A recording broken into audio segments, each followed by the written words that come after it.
Anik, what a present surprise! এতদিন পর কি মনে করে এসেছো? কোনো দরকার পড়েছে নাকি? সাইমা, তুমি এখানে? তুমি জানো আমি তোমাকে কত জায়গায় খুঁজেছি। সিরিয়াসলি? তুমি আমাকে খুঁজেছো? কিন্তু কেন? তোমার তো আমাকে খুঁজে বেড়ানোর কথা নয়, কারণ তুমি তো তোমার আপন ঠিকানা খুঁজে পেয়েছিলে, তাই না? তাহলে হঠাৎ এতদিন পর আবার আমার খুঁজে বের হলে কেন? আমি তো কখনো বলিনি আমাকে খুঁজতে। তুমি এতদিন কোথায় ছিলে? দেখো সাইমা, তুমি আগেও আমাকে ভুল বুঝেছিলে আর এখনো ভুল বুঝছো। দেখো, আমি এখানে কোনো সত্য মিথ্যার বিচার করতে বসিনি। তুমি এখানে কেন এসেছো সেটা বলো। তুমি যেদিন যা দেখেছিলে সেটা সত্য ছিল না। এসকে খান গ্রুপ অফ ইন্ডাস্ট্রিজের মার্কেটিং অফিসার পদে সার্কুলার ছিল, সেই ইন্টারভিউ দিতে এসেছি। কিন্তু তুমি এখানে কি করছো? আর এতদিন তুমি কোথায় ছিলে? সিরিয়াসলি? তুমি এসেছো মার্কেটিং অফিসার পদের ইন্টারভিউ দিতে? দ্য গ্রেট অনিক আহমেদ, যার দেশের টপ লেভেলে থাকার উচিত ছিল, যেটা তুমি একদিন বলেছিলে, এখন সে সামান্য একটা চাকরির পেছনে ছুটছে। টাইম চেঞ্জড তো। দেখো সাইমা, পরিস্থিতি সবসময় মানুষের হাতে থাকে না। আজ একজনের সময় ভালো, কাল অন্যজনের। সময় মানুষকে অনেক কঠিন জিনিস শিখিয়ে দেয়। আমি কাল যা ছিলাম আজ যে ঠিক তাই থাকবো এমন নিশ্চয়তা তো কেউ দেয়নি। আমার সাথেও ঠিক সেইটাই হয়েছে। বাহ, বেশ ভালো কথা বলতে শিখে গেছো তো। তোমার তো কিছু হোক বা না হোক, কথা বলার কনফিডেন্স কিন্তু অনেক বেড়েছে। তুমি এখানে কি করছো? আর এতদিন কোথায় ছিলে? তোমার কোনো খবর কেউ জানতো না। সোশ্যাল মিডিয়া নাম্বার সব জায়গায় তন্ন তন্ন করে খুঁজেছি তোমাকে, কিন্তু কোথাও পাইনি। যারা হারিয়ে যায় তাদের খুঁজে পাওয়া যায়, কিন্তু যারা নিজে থেকে হারিয়ে যায় তাদের খুঁজে পাওয়া যায় না। By the way, mister Anik Ahmed, আপনি যে এসকে গ্রুপ অফ ইন্ডাস্ট্রিজের মার্কেটিং অফিসার হিসেবে ইন্টারভিউ দিতে এসেছেন, সেই কোম্পানির মালিকের একমাত্র উত্তরাধিকারী আমি। মানে তুমি এসকে গ্রুপের মালিক? বুঝলাম না। তার মানে তুমি সাজ্জাদ খানের একমাত্র কন্যা সাইমা খান? অনেকের কথা শেষ হতেই সাইমা চোখের ইশারায় পরিষ্কার জানিয়ে দিলেও অনেক ঠিকই বুঝেছে। অনেকের চোখ বিস্ময়ে বড় হয়ে গেল। এতদিনের পরিচিত না, খুব ভালো পরিচিত একজন মানুষ, কিন্তু সাইমা কখনোই তাকে বুঝতে দেয়নি সে এত বড়লোক বাবার মেয়ে। সাইমা অনেককে এভাবে স্থির হয়ে তাকিয়ে থাকতে দেখে নিজেকে বলে উঠল, তো মিস্টার অনিক আহমেদ, এখানেই দাঁড়িয়ে থাকবেন নাকি ইন্টারভিউটা দেবেন? আপনার জন্য নিশ্চয়ই আমি সারাদিন বসে থাকবো না, নাকি মনে মনে সিদ্ধান্ত নিয়ে ফেলেছেন ইন্টারভিউ বোর্ডে একজন মেয়ে বসে আছে বলে আপনার ইগো ইন্টারভিউ দিতে বাধা দিচ্ছে? অনিক আহমেদ হেরে যাওয়ার আগে হার মানার মানুষ নয়। ইন্টারভিউ দিতে যখন এসেছি তখন দিয়ে তবেই যাব। বাহ, কনফিডেন্স তো বেশ ভালো আছে। ঠিক আছে, ভেতরে আসুন। সাইমার অনুমতি পাওয়ার পর অনেক ভেতরে প্রবেশ করলো। একটি চেয়ার টেনে বসতেই সাইমা হাতের ইশারায় তার ফাইল চাইল। অনেক ইশারা বুঝে ফাইলটা এগিয়ে দিল। ফাইল খুলে সাইমা দেখতে পেলেও অনেক বিজনেস ম্যানেজমেন্ট দারুণ রেজাল্ট করেছে। সে জানতো অনেক এই বিভাগে পড়তো, কিন্তু অনেক যে এত ভালো স্টুডেন্ট তা তার অজানা ছিল। ফাইল দেখে সাইমা অনেককে বলল, আপনার তো একাডেমিক কোয়ালিফিকেশন ভালো, সাবজেক্টও স্ট্রং, তাহলে হঠাৎ সব বাদ দিয়ে মার্কেটিং অফিসার পদে কেন বেছে নিলেন? আপনি চাইলে আরো বড় কিছু করতে পারতেন। তুমি তো জানো। সরি, ঠিক বুঝলাম না। আপনি কি আপনার বসের সাথে এইভাবেই কথা বলবেন? শুধুমাত্র একাডেমিক রেজাল্ট জানলেই চলে না, সাথে ম্যানার্সও থাকতে হয়। অনেক বুঝতে পারল সাইমা নিখুঁতভাবে তাকে অপমান করলো, তবুও সে দমে গেল না, কারণ এই চাকরি শুধু তার নিজের জন্য নয়, তার পরিবারের জন্যও দরকার। আর সবচেয়ে বড় কথা, যাকে সে এতদিন পাগলের মতো খুঁজেছে তাকে আজ সামনে পেয়েছে। যদি কোনোভাবে এই চাকরিটা পায় তাহলে অন্তত তার কাছাকাছি থাকতে পারবে ও। সে আর কোনো কথা না বাড়িয়ে মাথা নিচু করে বলল, সরি ম্যাডাম। ইন্টারভিউ রুমে এমন নীরবতা নেমে এলো যে কেউ শ্বাস নিলেও সেও শব্দ শোনা যাচ্ছে। সামনে বসে থাকা দুই মানুষ, অনিক আর সাইমা, দুজনেই জানে তাদের অতীত আজ যেন পরীক্ষার টেবিলে রাখা। কিন্তু আজ কোনো সম্পর্কের পরীক্ষা নয়, আজ প্রেশার পরীক্ষা। তবুও দুজনের চোখে লুকিয়ে থাকা হাজারো প্রশ্ন। সাইমা ঠান্ডা গলায় ফাইল বন্ধ করলো, তারপর ধীরে ধীরে চোখ তুলে তাকালো অনিকের দিকে, একটা দৃষ্টি যেখানে রাগ, অভিমান, ব্যথা সব কিছু মিশে আসছে। তাহলে মিস্টার অনিক আহমেদ, আপনি বলেছিলেন কেন এই চাকরি চান? আমি ভেবেছিলাম আপনি হয়তো আপনার সেই পুরনো অহংকারত্তি বিগ ড্রিম এর পেছনে ছুটবেন, কিন্তু না, আপনি এখন আমাদের কোম্পানির একটা মিড লেভেল পোস্টের জন্য আবেদন করেছেন। কারণ জীবন সবসময় আমাদের ইচ্ছে মতো চলে না ম্যাডাম। কখনো কখনো কিছু সিদ্ধান্ত নিতে হয় যা আমরা চাই না, তবুও নিতে বাধ্য হই। আমারও তেমনই হয়েছে। পরিবারের দায়িত্ব, বাবার অসুস্থতা, ছোট ভাইয়ের পড়াশোনা, সব মিলিয়ে একটা স্থির চাকরি দরকার ছিল। আর আমি এই ক্ষেত্রটা ভালো জানি, তাই আবেদন করেছি। ও, তো আপনি বলতে চাইছেন আপনি ম্যাডাম সাইমা খানের কোম্পানিকে ব্যবহার করতে চান আপনার পার্সোনাল সমস্যার সমাধান হিসেবে? না ম্যাডাম, আমি আপনার কোম্পানিকে ব্যবহার করতে আসিনি। আমি এখানে কাজ করতে এসেছি, আর যোগ্যতা অনুযায়ী সুযোগ পেলে প্রমাণ করতে পারবো আমি এই চাকরির যোগ্য। সব কিছু মিশে আছে। সাইমা চেয়ারে হালকা হেলান দিয়ে বসল, চোখে সেই পুরনো ক্ষতের ছাপ যা এখনো শুকায়নি। সে জানে তার সামনে যে মানুষটা বসে আছে সে একসময় তার পৃথিবী ছিল, আর আজ তার অধীনস্থ কর্মচারী হওয়ার আবেদনকারী। ঠিক আছে, তাহলে বলুন, যদি আপনাকে আমাদের কোম্পানির মার্কেটিং অফিসার হিসেবে নিযুক্ত করা হয়, আপনি প্রথম 6 মাসে কি কি লক্ষ্য নিয়ে কাজ করবেন? আমাদের কোম্পানির জন্য আপনার পরিকল্পনা কি? প্রথমত, আমরা এখানকার মার্কেটিং ক্যাম্পেইনগুলোতে ইমোশনাল অ্যাটাচমেন্ট হারাচ্ছি। কাস্টমার শুধু বিজ্ঞাপন দেখে পণ্য কিনে না, তারা ব্র্যান্ডের সাথে যুক্ত হতে চায়। তাই প্রথম 6 মাসে আমি 1. ব্র্যান্ড কনজিউমার কানেকশন বাড়ানোর জন্য real time history based ad চালু করব। 2. অনলাইন প্ল্যাটফর্মে কাস্টমার এঙ্গেজমেন্ট 25% বাড়ানোর লক্ষ্য নেব। আর তৃতীয়ত, নতুন 3টি অঞ্চলে ডিস্ট্রিবিউশন নেটওয়ার্ক চালু করব, যেখানে এখনও এসকে গ্রুপের উপস্থিতি কম। অনেক বলতে বলতে থামল না। বড় বড় কর্পোরেটর শব্দ, চমৎকার প্রেজেন্টেশন সবই ছিল। সাইমা লক্ষ্য করছিল প্রতিটা অভিব্যক্তি। এই অনিক যে একসময় তাকে নিয়ে ভবিষ্যতের হাজারো স্বপ্ন দেখত, আজ সেই মানুষটা তার সামনে বসে ব্যবসায়িকভাবে কথা বলছে, একদম পেশাদারি, অনুভূতিহীন। কিন্তু সাইমা জানে অনেকটা এমন নয়, সে শুধু পরিস্থিতিকে মানিয়ে নিতে শিখেছে। আপনি ভালোই প্রস্তুতি নিয়ে এসেছেন, কিন্তু একটা জিনিস আমার পরিষ্কার না, আপনি কি সত্যি এই কোম্পানিতে কাজ করতে চান, নাকি শুধু জীবনের চাপে পড়ে একটা স্টেবল চাকরি চান? ম্যাডাম, আমি চাই, খুব চাই, শুধু চাকরিটা নয়, আমি চাই আমার জীবনকে আবারও ঠিকভাবে সাজাতে। আর এখানে কাজ করলে আমি সেটা পারবো বলে মনে করি। সাইমা কিছুক্ষণ নীরব রইল, যেন ভাবছে এই মানুষটাকে সে কোথায় হারিয়ে ফেলেছে, কেন হারিয়েছে, নাকি সে কখনোই তাকে সত্যিকারের ভাবে জানেনি। হঠাৎ সাইমা ফাইল বন্ধ করে জোরে জোরে টেবিলে রাখলো। শেষ প্রশ্ন, মিস্টার অনিক, আপনি যদি জানতেন আপনাকে ইন্টারভিউ নেওয়ার জন্য আমি থাকব, তাহলে কি আপনি এই চাকরির জন্য আবেদন করতেন? হ্যাঁ ম্যাডাম, কারণ কিছু মানুষ, কিছু সম্পর্ক, কিছু ব্যথা এড়িয়ে গেলে কখনো শেষ হয় না, সামনাসামনি দাঁড়িয়ে মোকাবেলা করতে হয়। আর আজ আমি সেটা করতে এসেছি।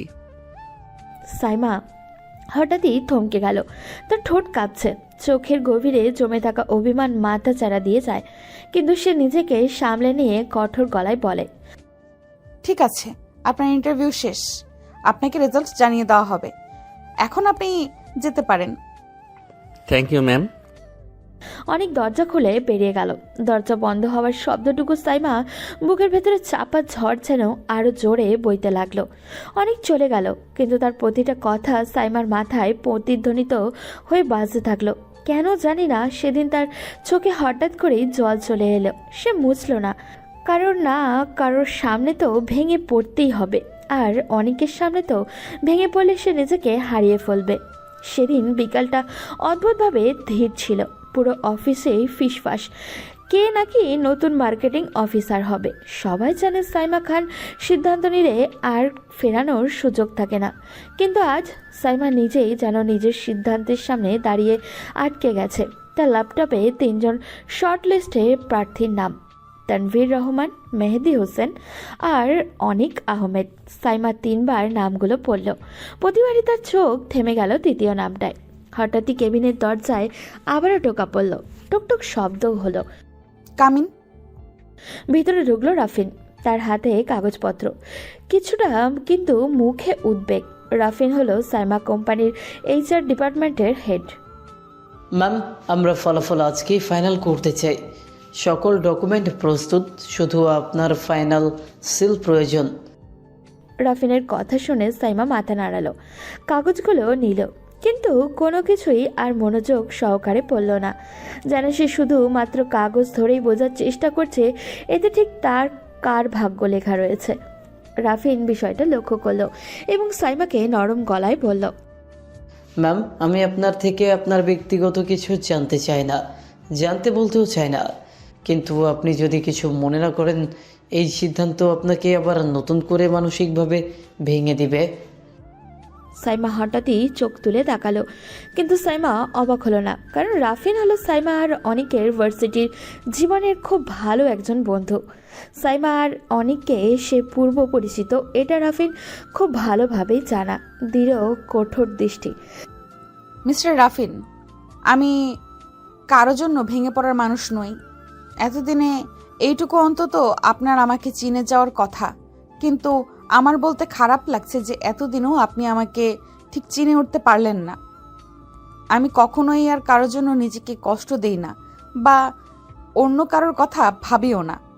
আমার কাছে আমার আত্মসম্মান এবং আমার বাবার এই কষ্টের সাম্রাজ্য সব থেকে বেশি গুরুত্বপূর্ণ। তাই এখন আমি আর কোনো কষ্ট পাই না, কোনো কিছুর জন্যই পাই না, নট এনিমোর। তাহলে ঠিক আছে, আসলে আমি আপনাকে নিয়ে চিন্তিত ছিলাম, সেখান থেকেই প্রশ্নটা করা। দুঃখিত ম্যাম, আমাকে ক্ষমা করবেন, আমি যা ভাবছেন এমন কিছুই না। তাহলে আপনার চূড়ান্ত সিদ্ধান্ত? সাইমা গভীর নিঃশ্বাস নিল, কয়েক সেকেন্ড পুরো নিস্তব্ধ। তার আঙুল ধীরে ধীরে অনিকের নামের পাশে সিলেক্টেড চিহ্ন টিক দিল। সাইমা যখন কোনো দ্বিধা ছাড়াই অনিককে সিলেক্ট করে, তখন রাফিন সাইমার পাশে দাঁড়িয়েছিল। রাফিন এক পলক সাইমার দিকে তাকালো, বিস্ময়ে তাকিয়েও থাকলো। ইউ সিলেক্টেড হিম? হ্যাঁ, কারণ সে যোগ্য আর আমার ব্যক্তিগত অনুভূতি এখানে কাজ করবে না। আমি সব সময় নিজেকে ব্যক্তিগত জীবন এবং প্রফেশনাল জীবন এক করি না, এটা আপনাকে মাথায় রাখতে হবে। আমি কখনোই আমার ব্যক্তিগত জীবনের কোনো ছায়া আমার প্রফেশনাল জীবনে পড়তে দেব না, আর এটা আমি কোনো ব্যক্তিগত টান থেকে করি না। অনেক নিজের যোগ্যতা দিয়ে এই জায়গাটা অর্জন করে নিয়েছে, তাই বলে আমি আমার ব্যক্তিগত কোনো ঘটনার জন্য একজন যোগ্য ক্যান্ডিডেটকে তার যোগ্যতা থেকে দূরে সরিয়ে দিতে পারি না। আমি বস, দুর্বল নই। রাফিন বুঝতে পেরেছে সাইমা কখনো আবেগী হয়ে কোনো সিদ্ধান্ত গ্রহণ করে না। সে যথেষ্ট বুদ্ধিমান এবং পরিশ্রমী একটা মেয়ে। রাফিন সম্মানের সাথে মাথা নাড়ালো এবং সাইমাকে উদ্দেশ্য করে বলল, ঠিক আছে ম্যাম, নিশ্চয়ই আপনি আপনার কোম্পানির জন্য সবসময় বেস্ট সিদ্ধান্তটাই নেবেন। আমি তার অফার লেটার প্রস্তুত করছি। রাফিন দ্রুত নিজের কথা শেষ করে সে বেরিয়ে গেল। রুমে আবার একা সাইমা। টেবিলের উপর মাথা নিচু করতেই তার চোখ দিয়ে দুফোঁটা পানি টুপটুপ করে পড়ল। সে দ্রুত মুছে ফেলল। এটা কখনো আমি আমার আত্মসম্মানকে দুর্বল করতে দিব না, কারণ এটা আমার দুর্বলতা নয়। এটা শুধুমাত্র আমার প্রেশার, শুধু চাপ। হ্যাঁ, শুধু চাপ, আর কিছু না। কিন্তু সে যে ভিতরে ভিতরে নিজেকে শক্ত রাখার চেষ্টা করছে, কিন্তু তারপরেও তার বুকের মধ্যে কোথাও একটা যে দুর্ভাব্য ভার জমেছিল, তার কোনোভাবেই লুকানো যাচ্ছিল না। অনেক সোফায় বসে, পাশে চা ঠান্ডা হয়ে গেছে। তার চোখে বারবার ফোনের দিকে। হয়তো ফলাফল আজই আসবে, হয়তো আবার আসবেও না, কিন্তু অন্য একটা দুশ্চিন্তা তাকে বেশি করে করে খাচ্ছে। সাইমা। কি আমার কারণে চাকরিটা আটকে দেবে? তবুও মনটা বলছে না, সে তো এমন নয়। আর যাই হোক, সাইমা কখনো নিজের সজ্ঞানে কারোর কোনো ক্ষতি করবে না, এটা আমি মনে প্রাণে বিশ্বাস করি। অনেক বাড়িতে আসার পর থেকে তার মাথায় অনেক রকমের চিন্তা ঘুরপাক খাচ্ছে, কিন্তু সে কোনো কিছুই ঠিকঠাক জবাব খুঁজে পাচ্ছিল না। ঠিক তখনই হঠাৎ করে অনেকের ফোন বেজে ওঠে। অনেক ফোনের দিকে তাকিয়ে দেখে তার খুব পরিচিত একটি নাম্বার, যেটা দেখে অনেক মুখের অজান্তে হাসি রেখা ফুটে ওঠে। অনেক ফোনটা হাতে নিয়ে ব্যালকনিতে চলে যায় এবং ফোনটা রিসিভ করে বলে, এই কি অবস্থা? ফোনের ওপাশ থেকে হয়তোবা কিছু একটা বললেও অনেককে, যেটা শুনে অনেকের হাসি রেখাটা আরো চওড়া হয়ে উঠল। এরপর অনেক নিজে থেকেই আবারও বলে উঠল, চিন্তা নেই, ওকে যখন গর্ত থেকে টেনে বের করে আনতে পেরেছি তখন আমি আর কখনোই তাকে হারিয়ে যেতে দিব না। শক্ত করে আটকে রাখবো, জড়িয়ে রাখবো নিজের বুকের মাঝে, যেন কোনোভাবে আমাকে আর একা রেখে চলে যেতে না পারে। অনেক হয়েছে, অনেক কষ্ট সহ্য করেছি আমি, কিন্তু আর না। এবার ওকে প্রত্যেকটা কষ্টের জবাব দিতে হবে। কেন সে আমাকে এতটা কষ্ট দিয়েছে, কি অপরাধ ছিল আমার? ও যেন কোনোভাবে আমার কাছ থেকে আর পালাতে না পারে। এই জন্যই তো পার্মানেন্টলি সবসময় ওর কাছে থাকার ব্যবস্থা করছি। আর ধন্যবাদ আমাকে এতটা সাহায্য করার জন্য, আমার প্রাণ ভোমরাকে খুঁজে বের করার জন্য, আমাকে সাহায্য করার জন্য। ট্রিং ট্রিং। অনেক কথা বলে ফোনটা কাটার পর হঠাৎ করে তার ফোনে একটা নোটিফিকেশন আসে। অনেক ফোনের স্ক্রিনের দিকে তাকিয়ে দেখে ফোনের মেইল নোটিফিকেশন। অনেকের যেন হাত পাত কাঁপতে শুরু করলো। মেইল খুলল। মেইলটিতে খুলে হঠাৎ করে অনেক যেটা দেখলো, মেইলটির যা দেওয়া আছে সেটা দেখে অনেকের চোখ কপালে উঠে যায়। অনেক হঠাৎ করে কি নিয়েছে ভুলে যায়। Congratulation, you have been selected as the marketing officer of a SK group. অনেকের বুক ধক করে উঠল। সে এক দৃষ্টিতে স্ক্রিনের দিকে তাকিয়ে থাকলো। কয়েক সেকেন্ড পর মুখে তীব্র অদ্ভুত এক হাসি ফুটে উঠল, যেন আনন্দ আর অস্বস্তি একসাথে। তাহলে তুমি আমাকে সুযোগ দিলে সাইমা। বিশ্বাস করো সুইটহার্ট, এটা তোমার দেওয়া শুধুমাত্র সুযোগ না, তোমাকে আবার নিজের করে পাওয়ার একটি আশার আলো। আমি আর কোনোভাবেই এই সুযোগ হাতছাড়া করব না। তোমাকে আমার হতেই হবে। এবার আর আমি তোমাকে নিজের থেকে আলাদা করব না, তোমাকে আর হারিয়ে যেতে দিব না, কখনোই না। I promise. তার চোখে এক ফোঁটা জল চিকচিক করে উঠল।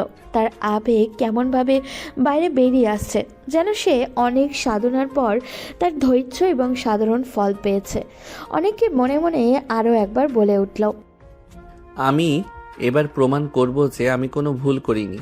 না তুমি কোনো ভুল করেছিলে, আর না আমি কোনো ভুল করেছি। আমরা দুজনেই পরিস্থিতির শিকার হয়েছি। সরি, আমি ভুল করিনি, কিন্তু তুমি ভুল করেছো, মস্ত বড় ভুল করেছো আমাকে একা ফেলে হারিয়ে গিয়ে। তোমার কোনো আইডিয়া নেই আমি ঠিক কতটা কষ্ট নিয়ে তোমাকে খুঁজে বেরিয়েছি। বেঁচে থেকেও যেন মৃত্যু যন্ত্রণা সহ্য করেছি। পরদিন সকালে অদ্ভুত এক উত্তেজনায় ভরা ছিল। সবাই নতুন অফিসারের সাথে দেখা করতে উদ্গ্রীব, কিন্তু সবার চোখে একটাই প্রশ্ন, নতুন অফিসার আর ম্যাডাম কোথাও যেন কিছু তো একটা আছে। ঠিক সকাল 9:30টায় লিফট থামল। লিফটের দরজা খুলতেই অনেক প্রবেশ করলো। সাদা শার্ট আর ডার্ক ব্লু প্যান্ট, গম্ভীর চোখ।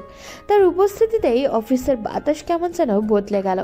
রিসেপশনিস্ট মৃদু হেসে বলল, স্যার, আপনাকেই খুঁজছিলাম। ম্যাম আপনাকে ওনার নিজের কেবিনে ডাকছেন। অনেক মাথা নাড়ালো। অনেক সাইমার কেবিনের সামনে দাঁড়িয়ে দরজায় নক করে টকটক শব্দ করলো। কামিন। অনেক দরজা খুলে ঢুকলো। দুজনের চোখে এক অদ্ভুত মিলতেই সেই পুরনো ঝড় বুকের মধ্যে আবারও বয়ে গেল, কিন্তু মুখে তা কেউ প্রকাশ করলো না। Good morning ma'am.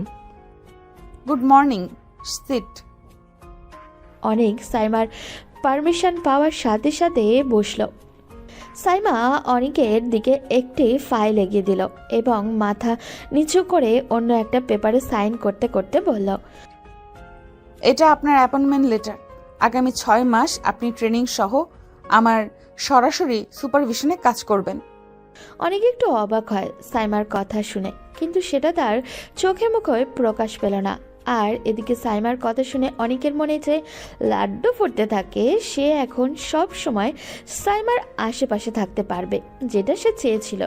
যদিও এই পোস্টে জয়েন করার পর সে সব সময় সাইমার কাছেই থাকতে পারতো না, কিন্তু যেহেতু 6 মাস তাকে সময় দেওয়া হয়েছে, এই 6 মাসে সে তার নিজের কাজ শেষ করে ফেলবে। কিন্তু তারপরেও অনেক একটু অবাক হওয়ার ভঙ্গিতে সাইমাকে বলল, ইয়োর ডিরেক্ট সুপারভিশন।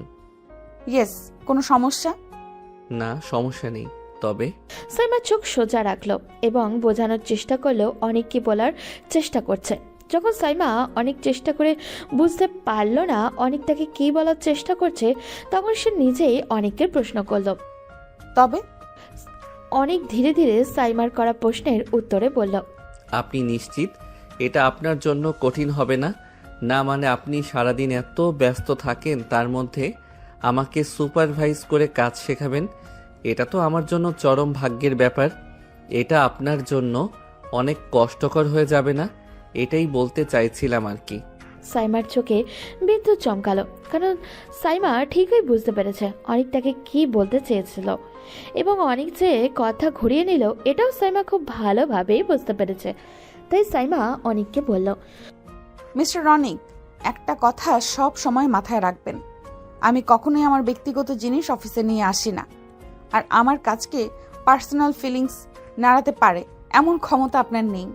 অনেক কিছুক্ষণ চুপ, তারপর মাথা নাড়ল এবং সে বীর বীর করতে বলতে লাগলো, ম্যাডাম, আপনি ব্যক্তিগত জিনিস অফিসে না নিয়ে আসলেও আমি এই অফিসে জয়েনিং করেছি আমার ব্যক্তিগত জিনিস আমার বাড়িতে নিয়ে যাওয়ার জন্য। সাইমা অনেকের দিকে এতটা মনোযোগী ছিল যে অনেক বিড়বিড় করে কি বলছে তার কিছু অংশ ঠিকই শুনতে পেরেছে, কিন্তু পুরো কথাটা শুনেনি ও, তাই ঠিকঠাক বুঝতেও পারেনি। তাই সে অন্যমনস্ক হয়ে প্রশ্ন করলো, সরি মিস্টার রনিক, আপনি কি কিছু বললেন? না তো ম্যাডাম, আপনি কি কিছু শুনেছেন? অনেকের এমন তেরা কথা শুনে সাইমা ইতস্তত হয়ে বলল, এত বাজে কথা না বলে নিজের কাজে মন দেন, তাহলে বুঝতে পারবো আপনার ঠিক কতটুকু কোয়ালিফিকেশন আছে এবং শুধু মুখে বলেন নাকি আদৌ ভেতরে কোনো যোগ্যতা আছে। ঠিক আছে ম্যাডাম, তাহলে আমরা দুজনেই নিজেদের প্রমাণ করব। ইয়েস, লেটস সি কে বেশি শক্তিশালী। দুজনের চোখে তখন আগুন, কিন্তু সেই আগুন ঘৃণার নয়, আবেগের, অতীতের অকথিত ভালোবাসায়।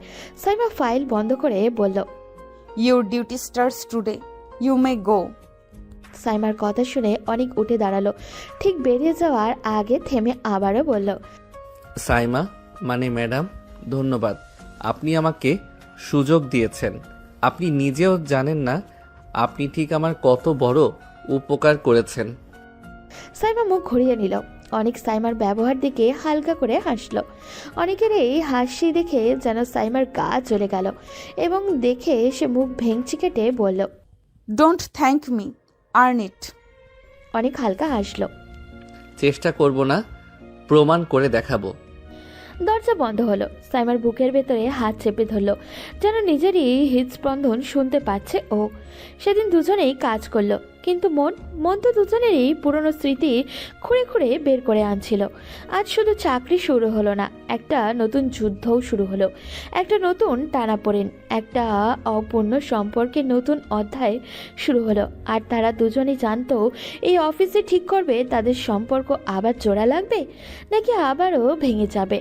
অফিসে অনেকের আজ দ্বিতীয় দিন, কিন্তু দিনের শুরুতেই সে বুঝলো শুধু কাজ নয়, প্রতিটি সেকেন্ডই তার জন্য পরীক্ষা।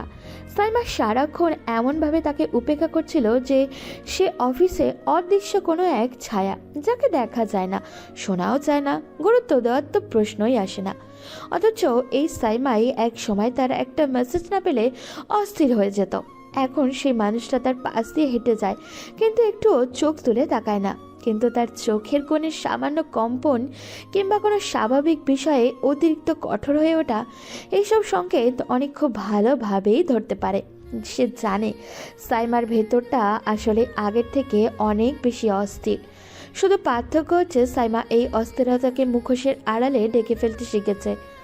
দুপুরে সবার সামনে আবার মিটিং, অনেক প্রেজেন্টেশন দিচ্ছে।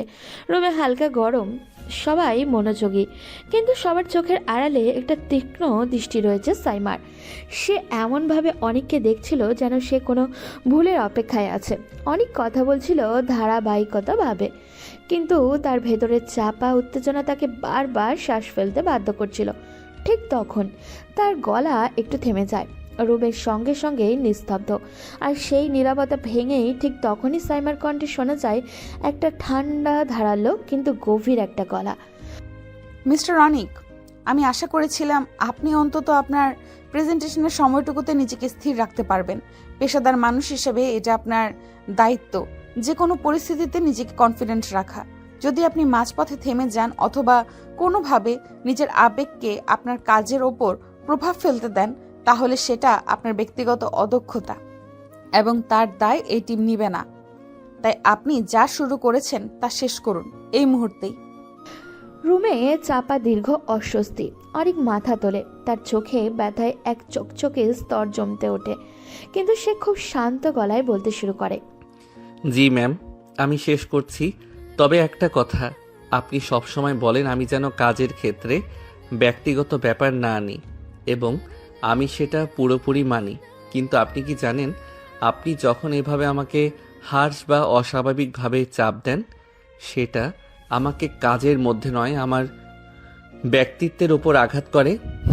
আপনার প্রতিটা কথার ভেতরে এমন একটা এড়িয়ে যাওয়া, এমন একটা হঠাৎ উত্তেজনা থাকে, যেটা আমার কাজে ভুলের কারণে নয়, বরং আমার উপস্থিতি আপনাকে অস্বস্তিতে ফেলে বলেই মনে হয়। আমি চেষ্টা করি আপনাকে কোনোভাবেই বিরক্ত না করতে, তবু আপনার প্রতিটা শব্দ আমাকে অনুভব করিয়ে দেয় যে আপনি আমার দিকে তাকাতেও চান না। আমি জানি না এর কারণ কাজ নাকি। অনেক কথা শেষ করতে পারে না, কিন্তু তার গলাটায় টান স্পষ্ট বোঝা যায় যে সে বাকিটা বলতে চেয়েও থেমে গেছে। সাইমা ধীরে মাথা তোলে, তার চোখেও কঠোরতার আবরণ আরও মোটা হয়ে ওঠে, কিন্তু সেই কঠোরতার আড়ালে কিছুতে একটা আছে, যা একটা পুরনো ব্যথা, যেটা সে চেপে রাখতে চাইছে মরিয়া হয়ে। মিস্টার অনিক, আপনার একটা বিষয় বুঝতে হবে, আমি কাউকে কোনো বিশেষ কারণে উপেক্ষা করি না, না কোনো বিশেষ কারণে অতিরিক্ত গুরুত্ব দেই। যখন আমি কাউকে দেখেও দেখি না, তার মানে সে আমার পেশাগত দায়িত্বের জন্য এখনো যথেষ্ট গুরুত্বপূর্ণ অবস্থানে নেই। আর আমি একজন প্রফেশনাল, আমার কাছে আমার কাজই প্রথম, আমার অনুভূতি নয়। আপনি যদি মনে করেন আমার আচরণ আপনার প্রতি ব্যক্তিগত, তাহলে এটা আপনার ভুল ধারণা। আমি কাউকে এতটা গুরুত্ব দিই না যে তাদের উপস্থিতি আমার মনোযোগে ব্যাঘাত ঘটাবে। আমি আপনাকে ব্যক্তিগতভাবে দেখি না, একদমই না। আর ব্যক্তিগত যে বিষয়গুলো আপনি ইঙ্গিত দিলেন, সেগুলোকে আমরা আলাদা রেখেছি, অন্তত আমি রেখেছি। তার কণ্ঠ ছিল নির্মম, কিন্তু সেই নির্মমতার ভিতরেই একটা চাপা কাঁপুনি ছিল, যেটা অনেক ধরেই ফেলল। মিটিং শেষ, সবাই বেরিয়ে যায়। অনেকও বসে থাকে। সাইমা ফাইল গোছাচ্ছিল, কিন্তু সে ঠিকই বুঝতে পারছিল অনেক এখনও পিছনে দাঁড়িয়ে আছে, আর অনেক জানতো এখন না বলে আর বলা যাবে না। অনেক ধীরে এগিয়ে আসে। তুমি যেটা বললে আমি তোমার কাছে গুরুত্বহীন, আমার উপস্থিতিতে তোমার কিছু যায় আসে না, তুমি সত্যি এটা বিশ্বাস করো? তুমি কি সত্যিই মনে করো তুমি আমাকে দেখে কিছুই অনুভব করনি? তোমার চোখে সেই ক্ষুদ্র কম্পন, তোমার কথা বলার সময় অকারণ রাগ, তোমার হঠাৎ করে শ্বাস আটকে আসা, আমি কি এসব দেখতে পাই না? তুমি কি মনে করো 3 বছর তোমাকে ভালোবেসে আমি এতটাই অন্ধ ছিলাম যে আজ তোমাকে পড়তে পারবো না? তুমি যদি সত্যি আমাকে ভুলে যেতে, আমার দিক থেকে মুখ ফিরিয়ে নিতে পারতে, তাহলে আজ তোমার কণ্ঠ এমনভাবে কাঁপতো না। তুমি শুধু একটা মুখোশ পরে আছো সাইমা, নিজেকে বাঁচানোর জন্য। কিন্তু তুমি ভুলে গেছো আমি তোমাকে মুখোশ ছাড়া মানুষ হিসেবেই চিনেছি। তাই বলছি, যত দূরেই থাকো তুমি, আমি তোমার চোখের ভেতর থাকা সত্যটা দেখতে পাই। সাইমা থেমে যায়, তার আঙুল হঠাৎ কাগজের উপরে থমকে যায়। সে মাথা তোলে, চোখে প্রচণ্ড চেষ্টা নিজেকে শক্ত দেখানোর। অনেক তুমি যা ভাবছো তা বাস্তব নয়। আমি যদি তোমাকে ভুলে যেতে না পারতাম তাহলে আজ আমি এই অবস্থানে আসতে পারতাম না। আমার দায়িত্ব, আমার বাবার কোম্পানি, আমার সব কিছু, সব আমাকে বাধ্য করেছে নিজেকে কঠোর করতে। তোমার সাথে আগের মতো কথা বললে, আগের মতো আচরণ করলে আমি ভেঙে পড়তাম। আর আমি এখন ভেঙে পড়ার অবস্থায় নেই। দুর্বলতা আমার কাছে এখন বিলাসিতা, যা আমি আর বহন করতে পারি না। তাই তোমাকে দূরে রাখতে চাই বলে নয়, বরং কাছাকাছি এলে আমি আমার সিদ্ধান্তে স্থির থাকতে পারবো না বলেই আমি এই দূরত্ব রাখি। তুমি বুঝতে পারো আর না পারো, এটাই সত্যি। দুজনের মাঝে নীরবতা নেমে আসে। সাইমার চোখ জলের মতো ভিজে উঠলেও সে দমিয়ে রাখে। অনেক কয়েক সেকেন্ড তাকিয়ে থাকে তার দিকে, যেন সে এখনই কিছু বলে ফেলবে যা তাদের মাঝে জমে থাকা বছরের দূরত্ব ভেদ করে দেবে। কিন্তু সে নিজেকে থামিয়ে নেয়। তুমি বলো বা না বলো, তুমি এখনো অনুভব করো, এটা আমি জানি। আর আমি বলছি, আমি এখানে এসেছি তোমার জীবনে বিশৃঙ্খলা আনতে নয়, বরং তোমাকে সেই বিশৃঙ্খলা থেকে উদ্ধার করতে, যেটা তুমি 3 বছর ধরে নিজের ভেতরে চেপে রেখেছ। তুমি চাও বা না চাও, আমি থামবো না, কারণ তুমি যত দূরেই যাও না কেন, আমি তোমাকে আর হারিয়ে যেতে দেব না। সাইমা দ্রুত মুখ ফিরিয়ে নেয়, কারণ সে জানে আর এক সেকেন্ডও এখানে থাকলে তার চোখের জল পড়ে যাবে, এবং সেটা সে কখনোই অনেককে দেখাতে দিতে চায় না। এই যুদ্ধ তো এখন শুরু। দুজনের ভেতরে যে আগুন জমে আছে তা এখনো পুরোপুরি জ্বলে ওঠেনি। সামনে আরও উত্তেজনা, আরও আবেগ, আরও মুখোমুখি সংঘর্ষ অপেক্ষা করছে। অনেকের অফিসে 2য় সপ্তাহ চলছে, কিন্তু সে দিনের শুরু থেকেই বুঝতে পারছিল প্রতিটা মুহূর্ত যেন তাকে পরীক্ষা নিচ্ছে। সাইমার সঙ্গে তার সম্পর্কের মাঝে এক গভীর সংকট ঘুরে ফিরে আসছে। সাইমা যে একসময় তার জন্য স্নেহের প্রতীক ছিল, এখন যেন এক অদৃশ্য প্রাচীরের ভিতরে তা আবদ্ধ। সেদিনের কথা মনে পড়ল, যখন সে সাইমার সামনে দাঁড়িয়ে নিজের অনুভূতি খুলে দিয়েছিল, আর সাইমা চেপে যাওয়া ব্যথা নিয়ে দূরত্ব বজায় রাখার চেষ্টা করছিল। তবে আজ সাইমার অফিসে একটা নতুন মানুষ এসেছে। তার নাম হলো মিরাজ। সুদর্শন, উচ্চাকাঙ্ক্ষী এবং আত্মবিশ্বাসী। দেশে বাইরে থেকে পড়াশুনো শেষ করে এসেছে, আর সে সাইমার বাবার ব্যবসায়িক পার্টনারের ছেলে। সামনে তাদের বড় একটা ডিলের প্রেজেন্টেশন, কয়েকশো কোটি টাকার ডিল, আর মিরাজ এসেছেন সাইমার পাশে সেই কাজের জন্য সাহায্য করতে। এই নতুন আসার মধ্যেই অনেক চোখে পড়ল মিরাজের দৃষ্টিতে সাইমার দিকে যে গভীর নজর, সেই নজর তাকে বারবার চালিয়ে তুলছে। অনেক যা বুঝতে পারছিল তা একদিকে যেমন তার রাগ বাড়াচ্ছিল, অন্যদিকে তার ভেতরে সাইমাকে নিয়ে আরও তীব্র প্রেম আর পীড়া জাগিয়ে তুলছিল। একদিন দুপুরে অফিসের মিটিং রুমে যখন সবার মনোযোগ ছিল প্রেজেন্টেশনের দিকে, ঠিক তখনই অনিক আর মিরাজ পাশাপাশি বসেছিল। তাই অনিক বলল, মিরাজ, তুমি আজকাল সাইমার চারপাশে থাকছো খুব বেশি, এটা তোমার কাজের অংশ তো, নাকি তার জন্য অন্য কিছু? অনেক ভাই, আবার এখানে আসার একটাই কারণ, এই ডিল সফল করা। তুমি যদি আমার কাজ নিয়ে সন্দেহ করো তাহলে সেটা ভুল। আমি শুধু পেশাদার। পেশাদার? তোর চোখ আর তোর ভাবনা বলে অন্য কথা। তুমি বারবার ওর দিকে তাকিয়ে থাকিস আর ওর পাশে থাকতে চেষ্টা করিস। আমি এটা সহ্য করতে পারছি না। তুমি যে জায়গাটা দখল করার চেষ্টা করছো, সেই জায়গাটা অলরেডি আমার নামে লেখা হয়ে আছে। শুধু 1, 2, 3 দিনের জন্য না, এটি অনেক আগেই তৈরি হয়ে গেছে। তাই বৃথা চেষ্টা করো না, এতে পরবর্তীতে তোমারই কষ্ট হবে বস। আমি সাইমার কাছে আছি শুধু কারণ ওর কাজের সঙ্গী হতে চাই, আর তুই এটা নষ্ট করতে চাস। ওর জীবনে আমার আশা তোর জন্য হুমকি হতে পারে, সেটা আমাকে নিয়ে ভাবিস না। আর তাছাড়া তোমার নিজের প্রতি এত কনফিডেন্ট, তাহলে এত ভয় পাচ্ছ কেন? তুমি না বলছো সাইমার মনে তোমার জন্য পার্মানেন্ট জায়গা আছে, তাহলে কেন সেই জায়গা হারানোর ভয় পাচ্ছ? আমি ভয় পাচ্ছি না মিরাজ, আমি তোমাকে নিয়ে চিন্তিত। পরবর্তীতে তোমার মন ভাঙলে তুমি সেটা সহ্য করতে পারবে তো? এজন্য তোমাকে আগে থেকে সাবধান করে দিলাম। ধন্যবাদ ভাই তোমাকে আমার মন নিয়ে এত ভাবার জন্য, কিন্তু তোমাকে আমার মন নিয়ে ভাবতে হবে না। তুমি নিজের চিন্তা করো। তুমি এখন পর্যন্ত সাইমাকে হারানোর ভয় পাচ্ছ, তাহলে কি এমন জায়গা তৈরি করলে যেটা এত নড়বড়ে হারিয়ে যাওয়ার ভয় আছে? মিরাজ কথা শুনে অনেকের বুকটা ভেঙে গেল। আর সে তখন বুঝতে পারছিল শুধু কাজের জন্য নয়, মিরাজ আসলে সাইমার জীবনে নতুন একটা আশা, নতুন আলোর প্রতীক সৃষ্টি করার বৃথা চেষ্টা করার জন্য এখানে এসেছে। আর অনেকের মনে হয় সাইমা যে পরিমাণ জিদি আর রাগী একটা মেয়ে, এখন সে যদি অনেকের উপর রাগ করে বা অনেকের উপরে অভিমান করে যে কোনো ভুল সিদ্ধান্ত নিয়ে নেয়, তাহলে তো অনেক সেটা সহ্য করতে পারবে না। একদিন বিকেলে অফিসের বাইরের বাগানে অনেক হাঁটাহাঁটি করার জন্য এসেছিল একটু, কিন্তু এসে দেখে সাইমা একটা বেঞ্চে একা একা বসে আছে। অনেক বিষয়টা লক্ষ্য করে সামনে সাইমার দিকে এগিয়ে যায়। সাইমা অনেকের উল্টো পাশ করে বসেছিল, কিন্তু তারপরেও সাইমা যখন বুঝতে পারে নিজের পেছনে কারোর উপস্থিতি, তখন তার আর বুঝতে বাকি থাকে না কে এসেছে তার পেছনে। তার নাম মাত্র বিচ্ছেদ হয়েছে, কিন্তু মন তো এক জায়গাতেই রয়েছে।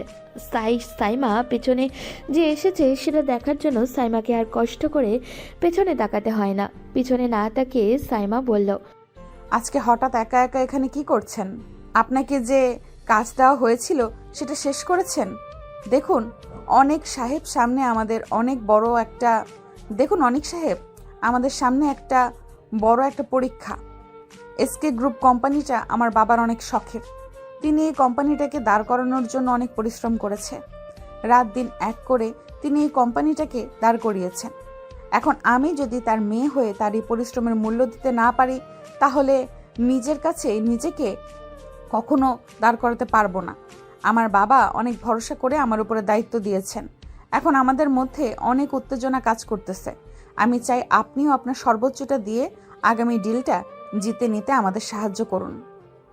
চিন্তা করবেন না, আমার আপনার প্রতি পূর্ণ আস্থা আছে।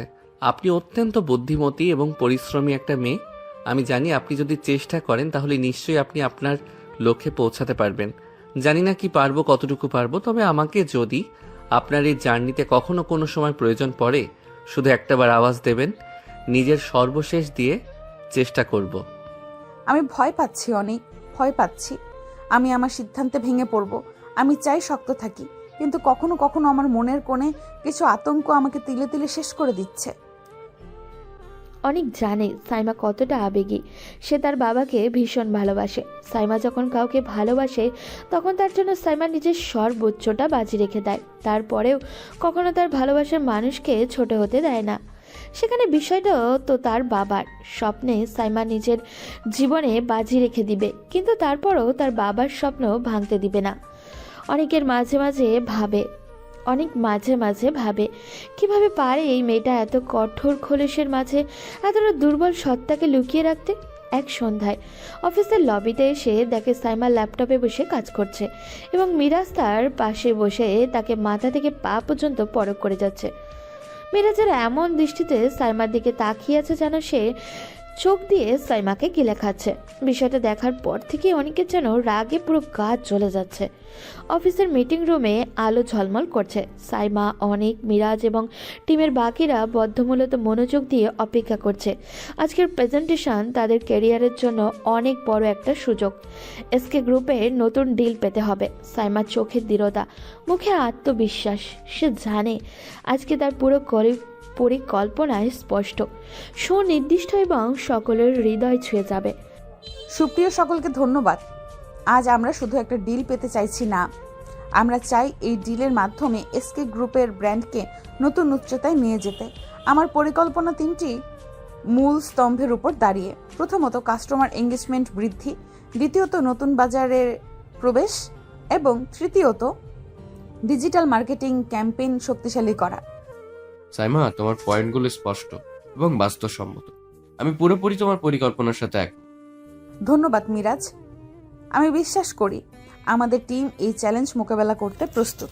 অনেক, তোমার রিপোর্ট এবং পরিসংখ্যানগুলো এই পরিকল্পনাকে আরো শক্তিশালী করেছে।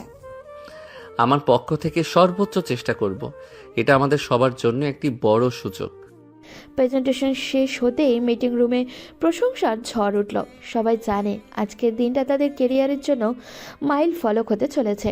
কয়েকদিনের মধ্যে অফিসের উচ্চপদস্থ কর্মকর্তারা ডিলের অনুমোদন জানালো। ডিল পাওয়ার খবর ছড়িয়ে পড়ার পর অফিসের বায়ুমণ্ডল যেন উল্লাসিত। সাইমা নিজেই জানত এই সফলতার পেছনে কেবল তার একার অবদান নয়, পুরো টিমের কঠোর পরিশ্রমের ফল। তাই সিদ্ধান্ত নিল সে টিমকে ট্রিট দিবে। সবাইকে ধন্যবাদ। তোমাদের সহযোগিতা ছাড়া আজকে এই সাফল্য সম্ভব ছিল না। চলুন আমরা সবাই মিলে একটা ছোট্ট পার্টি করি, একসাথে আনন্দ ভাগাভাগি করি। অসাধারণ। এই খুশির মুহূর্তে সবাই একসাথে হতে পারলে ভালো লাগবে। আমি তো অপেক্ষায় আছি। কাজের মাঝে একটু বিশ্রাম মন্দ হবে না। অফিসের বাইরে একটি ক্যাফেতে সবাই জমায়েত হলো। খাবার দাবার, হাসি মজা, পুরনো গল্পের ঝলক সব মিলিয়ে আজকের দিনটা হয়ে উঠল স্মরণীয়।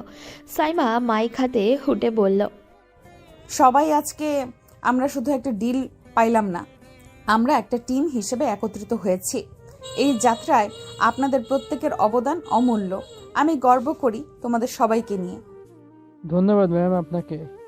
সেই রাতে তাদের জন্য নতুন আশায় আলোয় ভরা। অনেকের চোখ যেন নতুন স্বপ্ন। মিরাজের মুখে একটা অদৃশ্য সুরক্ষা আর সাইমার মনের স্বপ্নের ডানা পাখা মেলার মতো ছড়িয়ে পড়ল। সেদিনের পর থেকে সাইমা যেমন একটা কঠোর মনোভাব নিয়ে সবার সঙ্গে ব্যবহার করত, সেদিনের কনফারেন্সের পর থেকে সকলের সাথে অনেক সহজ হয়ে গেছে। সকলের সাথে হাসি মুখে কথা বলছে। অনেকের সঙ্গে আগের মতো কঠোরভাবে কথা বলতো না, এখন আরও তাও বলে না। অনেকের সাথে সম্পর্কটা অনেক সহজ হয়ে গিয়েছে। আগে দুজনেই একসঙ্গে কথা বলতে ভীষণ অস্বস্তি বোধ করত, যেটা অনেকের পক্ষ থেকে থাকলেও সাইমার পক্ষ থেকে বেশি ছিল। এরই মাঝে হঠাৎ একদিন সকালে সবাই অফিসে আসার পরে মিরাজ সকলের উদ্দেশ্যে বলে, আপনাদের জন্য আজকে আমার পক্ষ থেকে ট্রিট রয়েছে, কারণ আজকে আমি অনেক খুশি। আমার জীবনের আরো একটি বড় ইচ্ছে পূরণ হতে চলেছে। এখন হয়তো আপনাদের মনে প্রশ্ন থাকতে পারে, কি এমন ইচ্ছে পূরণ হতে চলেছে যার জন্য আজকে আমার পক্ষ থেকে আপনাদের ট্রিট? Anyone guess? মিরাজের কথা শুনে সকলের মাঝে একটা সুন্দর নীরবতা পড়ে গেল, যেন মিরাজকে এমন কোনো বড় প্রাপ্তি লাভ করতে যাচ্ছে যার জন্য তিনি সবাইকে ট্রিট দিতে চলেছেন। কিন্তু তারপর সকলে অনেক খুশি। মিরাজ নিচেও মুচকি মুচকি হাসছে। এমন সময় অফিসের মেন গেট দিয়ে সাইমা অফিসে এন্ট্রি নিল। হঠাৎ করে সকলে এক জায়গায় দাঁড়িয়ে থাকতে দেখে তার ভ্রু কুঁচকে আসে। সকলের পেছনে দাঁড়িয়ে আছে অনেক। অনেক নিজেও কিছু বুঝতে পারছে না, তাই সে সকলকে উপেক্ষা করে তার নিচে তার নজর গিয়ে পড়ে সাইমার দিকে। অনেকদিন ধরেই সে সাইমার দিকে এমনভাবে তাকিয়ে আছে। মিরাজ এখনো হাসছে, যেটা দেখে অনেকের গা একদমই চলে যাচ্ছে। এমন সময় হঠাৎ করে অনেকের ফোন বেজে ওঠে। অনেক পকেট থেকে ফোন বের করে স্ক্রিনের দিকে তাকায়। নাম্বারটা দেখে তার মনের সন্দেহ জানে। সে একবার স্ক্রিনের দিকে আবার মিরাজের দিকে তাকায়, পরে সাইমার দিকে তাকিয়ে ফোনটা রিসিভ করে কানে ধরে। অতঃপর পাশ থেকে যা সেটা শুনে তার মেজাজ খারাপ হয়ে যায়। অনেক ভীষণ রেগে যায়। সাইমা এখনও ঠিক বুঝে উঠতে পারছে না কে চলছে। সাইমা যখনই কিছু বলতে যাবে এমন সময় অনেক কোথা থেকে এসে শক্ত করে সাইমার হাতটা ধরে, টেনে টেনে সাইমার কেবিনের দিকে নিয়ে যায়। হঠাৎ কী থেকে কী হচ্ছে সাইমা কিছুই বুঝে উঠতে পারে না, এবং সে কি রিয়াকশন দেবে সেটাও বুঝে উঠতে পারছে না। হঠাৎ কী থেকে কী হচ্ছে কেউ বুঝতেই পারছে না। মিরাজ যখন অনেককে আটকাতে যাবে তার আগেই অনেক সাইমাকে কেবিনে নিয়ে গিয়ে দরজা আটকে দেয়। এদিকে অফিসার সবার মাঝে গুঞ্জন শোনা যায় যে অনিক আর সাইমার মাঝে নিশ্চিত কিছু চলছে। এদিকে অনিক সাইমাকে নিয়ে এসে দরজা লাগানোর পর থেকেই মিরাজ একের পর এক দরজায় নক করছে এবং সাইমা আর অনিককে ডাকাডাকি করছে, কিন্তু ভেতর থেকে কোনো সাড়ার শব্দই পাওয়া যাচ্ছে না। হঠাৎই এমন পরিস্থিতিতে সাইমা নিজেও বেশ বিরক্ত হয়ে বলে, কি সমস্যা আপনার মিস্টার অনিক? আপনি আমাকে এখানে কেন নিয়ে আসলেন? আর আপনার সাহস হলো কি করে সবার সামনে আমার হাত ধরার? আমার সাহস যে ঠিক কী এবং কতটা সেটা তোমার থেকে ভালো আর কেউ জানে না, তাই সেই বিষয়ে আমরা এখন আর কথা না বলি। এটাই দুজনের জন্য ভালো। কিন্তু তোমার সাহস দেখে আমি অবাক হয়ে যাচ্ছি। তোমার শুধু সাহস না, দুঃসাহস কোথা থেকে আসে যে তুমি অন্য কাউকে বিয়ে করার কথা চিন্তা করতে পারো? হঠাৎই অনেকের কাছ থেকে এমন কথা শুনতে হবে সেটা সাইমা অ্যাকসেপ্টও করেনি। অনেক সাইমার দিকে তাকিয়ে দেখে সাইমা যেন পুরো পরিস্থিতির কিছুই বুঝতে পারছে না। অনেকক্ষণ অনেককে চুপচাপ দাঁড়িয়ে থাকতে দেখে সাইমা কিছু বলতে যাবে তার আগেই সে অনেককে হাতের ইশারায় চুপ করিয়ে দেয়। সাইমা নিজেই বলে, কি সমস্যা আপনার? কিসের বিয়ে? কি সব বিয়ের কথা বলছেন আপনি? দেখুন জানি না আপনি কি বলছেন, কেন বলছেন আমি জানি না, তবে এইটুকু বলতে পারি কোনো কিছু না জেনে না বুঝে যাচাই বাছাই না করে কিছু বলা উচিত না। আমি না জেনে কিছু বলছি না। আপনার ওই মিরাজের সাথে বিয়ে ঠিক হয়নি? অনেকের কথা শুনে সাইমা যেন আকাশ থেকে পড়ল। সে প্রচণ্ড অবাক হয়ে বলে, কি সব যাতা বলছেন আপনি? মিরাজের সাথে আমার বিয়ে মানে? এমন ভাব করছেন যেন আপনি কিছু জানেন না। সাইমা অনেকের মুখের দিকে তাকিয়ে থাকে কিছুক্ষণ, যেন তার প্রতিটি শব্দ প্রতিটি অভিযোগ সাইমার মাথার ভিতরে ছুরি হয়ে ঢুকছে। কিন্তু সমস্যা হলো সেই অভিযোগের সামনে সে নিজেই জানে না। সাইমার শ্বাস নিতে পর্যন্ত কষ্ট হচ্ছে। তার চোখে স্পষ্ট অবাক এবং ভয়ের ছাপ। অনিক, আপনি কি বলছেন? আমি সত্যি কিছু বুঝতে পারছি না। কি প্রস্তাব? কার প্রস্তাব? আমি মিরাজের বাবা মা আবার আমার বাড়িতে যাবে কেন? আপনি কি শুনেছেন? কোথায় শুনেছেন? কেন শুনেছেন? কিছুই তো পরিষ্কার করে বলছেন না। অনেক গভীর নিঃশ্বাস নেয়। তার চোখে আগুন কিছুটা কমলেও রাগটা এখনো বয়েই গেছে। সে সোজা সাইমার দিকে তাকিয়ে থাকে, যেন বহুদিনে জমে থাকা কথাটা রূপ দিতে চাইছে। তোমার না জানার কথা শুনতে শুনতে আমি বিরক্ত।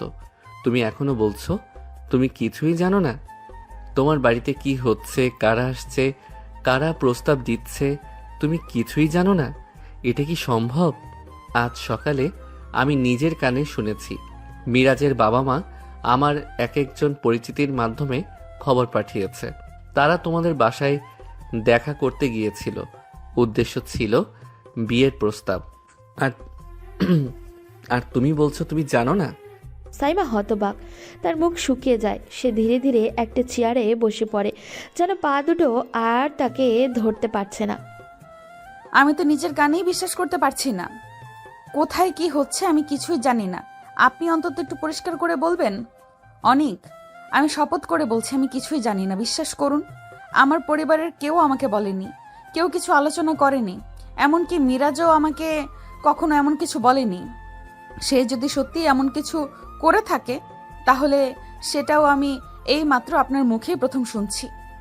আমি জানতামই না এমন কিছু ঘটেছে। আপনি কেন ভাবছেন আমি সব জানি? কেন ভাবছেন আমি ইচ্ছে করে কিছু লুকাচ্ছি? অনেক 2 সেকেন্ড চুপ থাকে, কিন্তু তার ভেতরের ক্ষোভ এখনও পড়ে চলেছে। সে এক ধাপ করে এগিয়ে এসে টেবিলের ওপরে হাত রাখে এবং হালকা ঝুঁকে সাইমার দিকে তাকায়। কারণ তুমি আমাকে কখনো কিছু বলো না সাইমা। তুমি নিজের অনুভূতি তো দূরের কথা, নিজের জীবনের গুরুত্বপূর্ণ বিষয়গুলো পর্যন্ত কাউকে জানাতে চাও না। তুমি চাও সবাই নিজের মতো আন্দাজ করে নিক, আর তুমি চুপচাপ থেকে সবকিছু এড়িয়ে যাবে। কিন্তু এবার আর সেটা হবে না। মিরাজ যে তোমার সাথে বিয়ে করতে চায় সেটা তার বন্ধুদের মুখেই একাধিকবার শুনেছি। আজ যখন ফোনে আমাকে বলা হলো যে তাদের পরিবার তোমার বাড়িতে গেছে, তখন আমার মাথা কাজ করা বন্ধ হয়ে গেল। আর তোমার ওই আমি কিছু জানি না এই কথাটা এখন খুব বিশ্বাস করতে কষ্ট হচ্ছে। সাইমা এবার ক্ষুব্ধ হয়ে ওঠে। সে চেয়ার থেকে উঠে দাঁড়িয়ে তার চোখে জল চিকচিক করছে, কিন্তু সে চোখের জলকে খুব শক্ত করে আটকায়।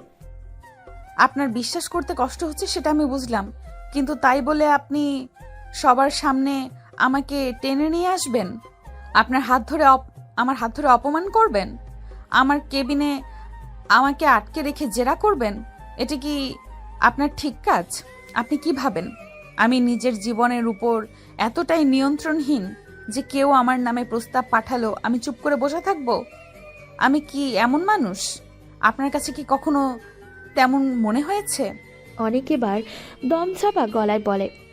তুমি আমার। কথাটা শেষ করতে না পারে না, যেন গলার ভিতরে আটকে গেছে। সাইমা তাকিয়ে থাকে নিঃশব্দে অপেক্ষা করে। তুমি আমার কাছে গুরুত্বপূর্ণ, অতিরিক্ত গুরুত্বপূর্ণ।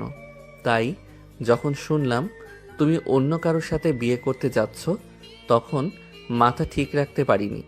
মনে হলো সব কিছু হারিয়ে ফেলছি। আর যখন তোমাকে মিরাজের সামনে এমন হাসি খুশি দেখলাম, তখন নিজের উপরই ঘেন্না লাগছিল।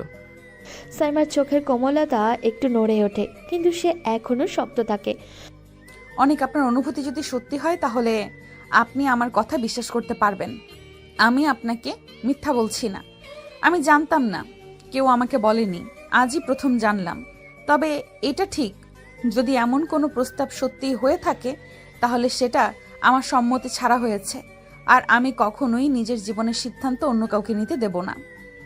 অনেক ধীরে ধীরে মাথা নিচু করে, তার রাগ যেন ধীরে ধীরে গলে পানি হয়ে যাচ্ছে।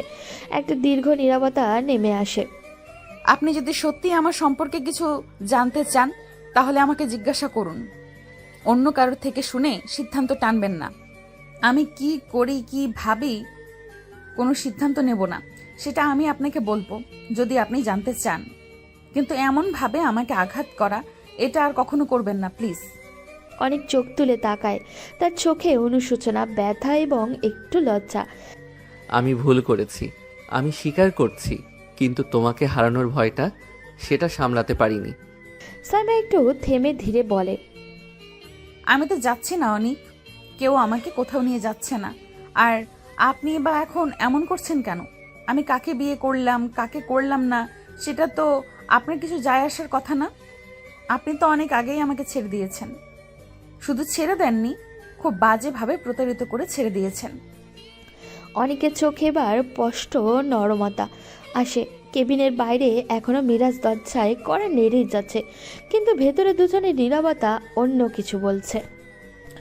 অনেক সাইমার বাহু দুটো আরও শক্ত করে ধরে, যেন নিচের কাঁপতে থাকা রাগ আর দুঃখ লুকাতে চেষ্টা করছে। সাইমা তার চোখের দিকে তাকিয়ে বুঝতে পারে ওর ভেতরের কিছু একটা ভেঙে যাচ্ছে, কিন্তু ঠিক কী ভেঙেছে তা ধরার উপায় নেই। তুমি সবসময় এমনটাই করো সাইমা, একটা কথা নিজের মতো ব্যাখ্যা করে নাও, তারপর সেই ব্যাখ্যার উপর দাঁড়িয়ে আমাকে দোষ দাও। আমি নাকি তোমাকে বাধ্য করেছি চলে যেতে? তুমি কি ভুলে গেছো যে রাতটার কথা? সেই রাতে তুমি কি বলেছিলে? কার ফোন এসেছিল? কেন তোমার চোখে সেই অদ্ভুত আতঙ্ক ছিল?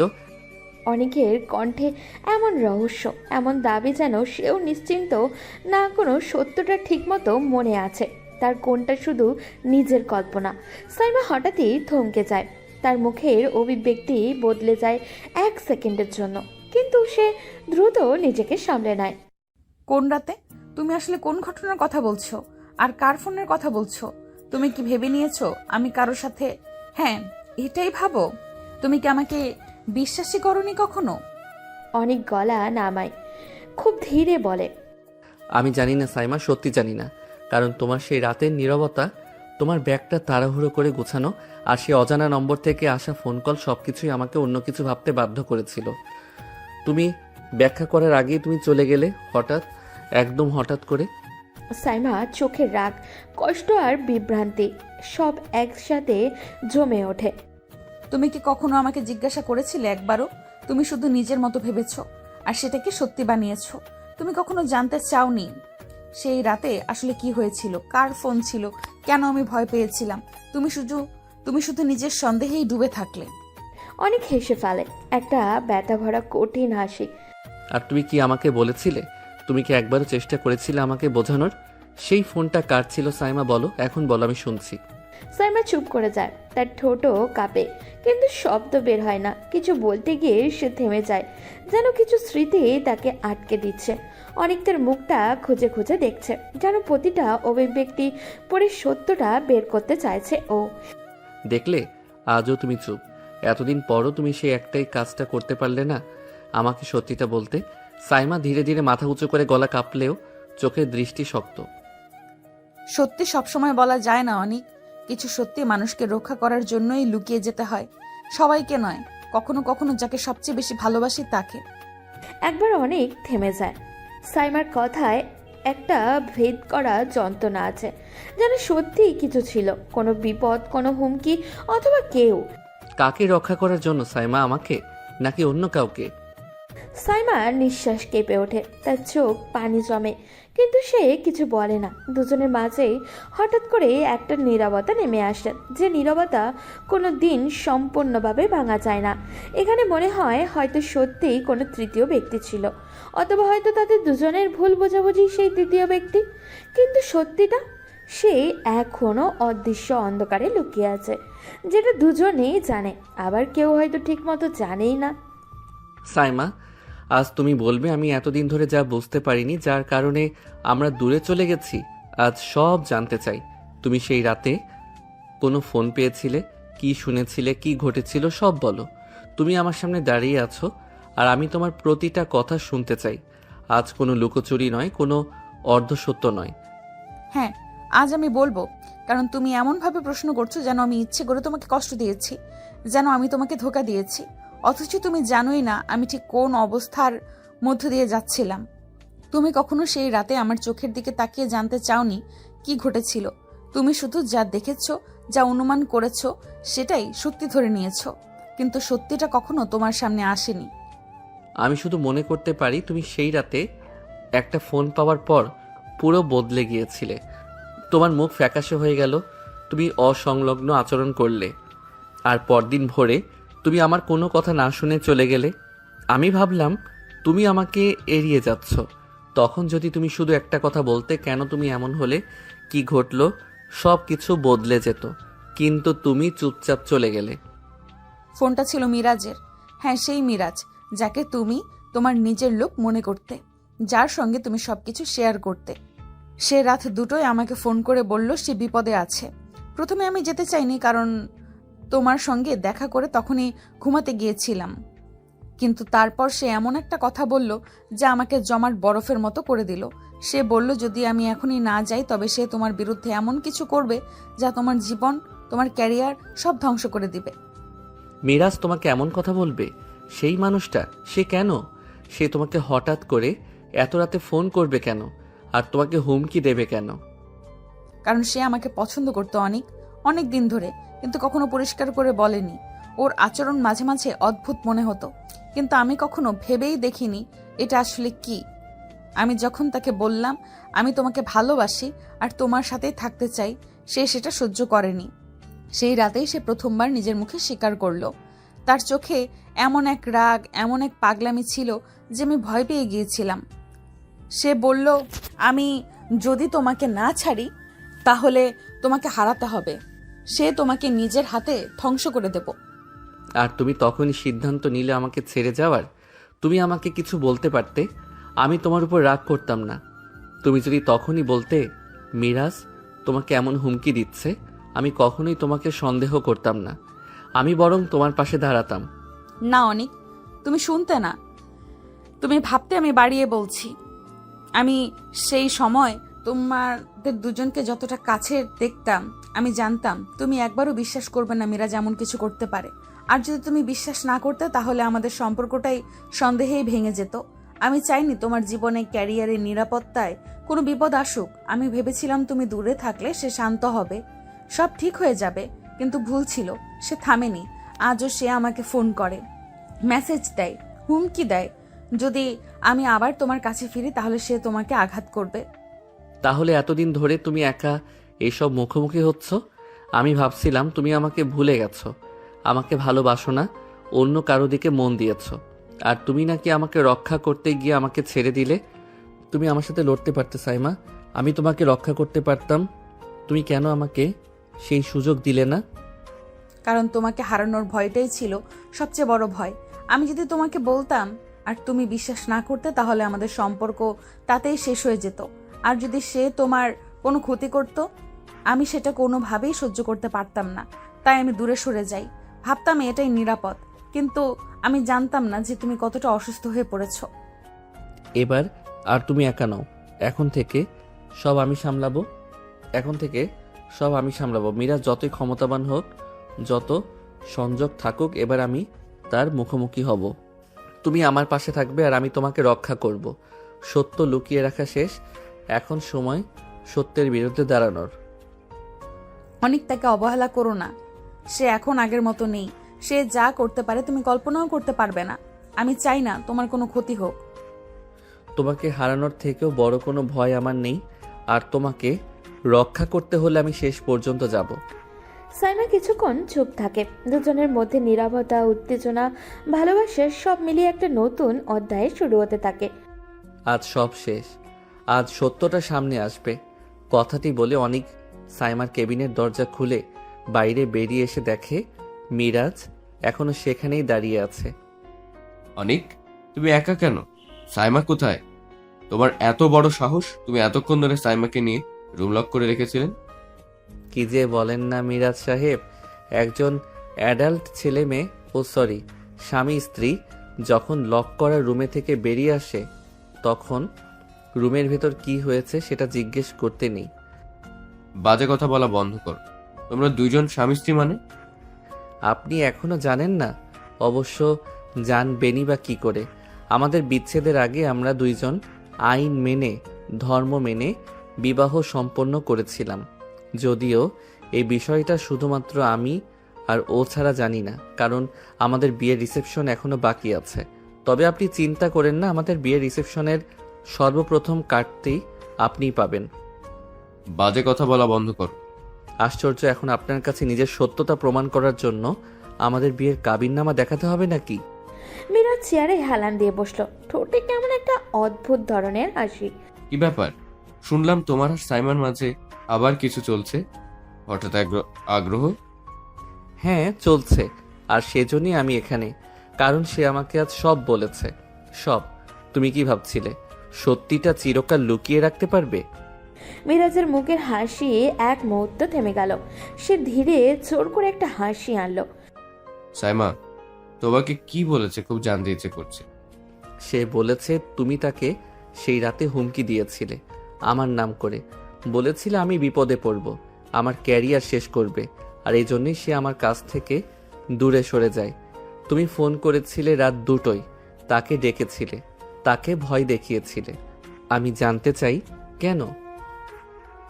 মিরাজ দীর্ঘ নিঃশ্বাস ফেলল, তার চোখে অদ্ভুত প্রশান্তির দৃষ্টি। কারণ সে আমাকে পছন্দ করতো না, আর তুমি ছিলে তার সবকিছু। আমি সেই জিনিসটা সহ্য করতে পারি। তোমাকে সবসময় ঈর্ষা করতাম অনেক। তুমি যেভাবে সহজে মানুষের মন জয় করো, যেভাবে সাইমা তোমাকে দেখে, আমি সেটা কখনো পাইনি। অনেক মুষ্টি করে শক্ত করে রইল। তোমার ঈর্ষার জন্য তুমি আমার জীবনের সবচেয়ে গুরুত্বপূর্ণ মানুষটাকে আতঙ্কে রেখেছ। তাকে বছরের পর বছর তাড়া করেছ। তুমি নাকি আমার বন্ধু? মিরাজ এবার দাঁড়িয়ে গেল, তার চোখে এমন শীতল দৃষ্টি যা আগে অনেক কখনো দেখেনি। বন্ধুত্ব? সেই শব্দটা তো কেবল তোমাদের মতো দুর্বল লোকদের জন্য। আমি কারোর সাথে বন্ধুত্ব করি যখন তার সাথে থেকে ভয় পাই। আর তুমি আমার পথে এসে দাঁড়িয়েছিলে সরাসরি বাধা হয়ে।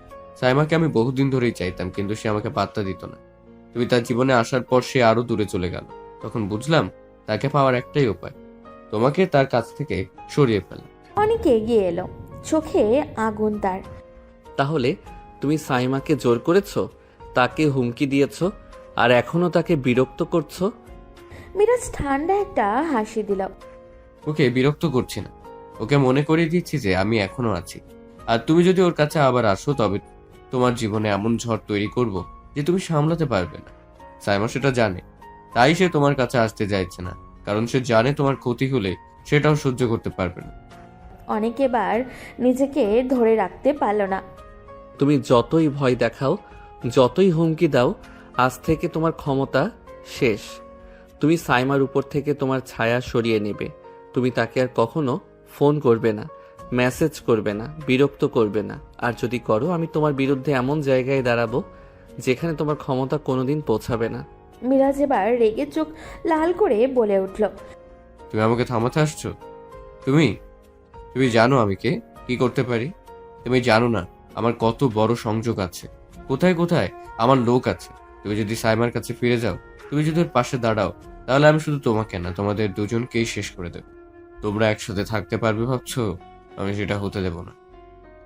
এক মুহূর্তে কেবিনের ভিতরে হওয়া জমাট বাঁধা বরফের মতো হয়ে গেল। তুমি যদি ওকে ভালোবাসতে একটুও, তবে এমনটা বলতে না। তুমি তাকে চাওই না, তুমি তাকে নিজের দখলে রাখতে চাও।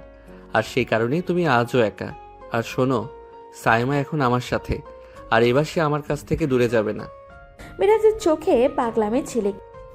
এটা তোমার শেষ ভুল অনিক, এই সিদ্ধান্তের দাম তুমি দেবে। অনেক এক পা এগিয়ে এসে সরাসরি তার চোখের দিকে তাকিয়ে বলে। দাম আমি দেব না মিরাজ, এবার তুমি দেবে। কারণ সত্যিটা আমি জেনে গেছি। আর যেদিন তোমার আসল মুখটা সবার সামনে আনবো, তোমার অবস্থান, তোমার ক্ষমতা, তোমার মুখোশ সবকিছু ভেঙে পড়ে ধুলো হয়ে যাবে। মিরাজ কিছু বলতে যাচ্ছিল, কিন্তু তখনই অনেক পেছনে ঘুরে কেবিন থেকে বেরিয়ে গেল। পেছন থেকে মিরাজের গলা শুনতে পেল ও। অনিক, তুমি ফিরে এসেছো, কিন্তু এবার বেরোতে পারবে না। তুমি দেখবে কি হতে যাচ্ছে।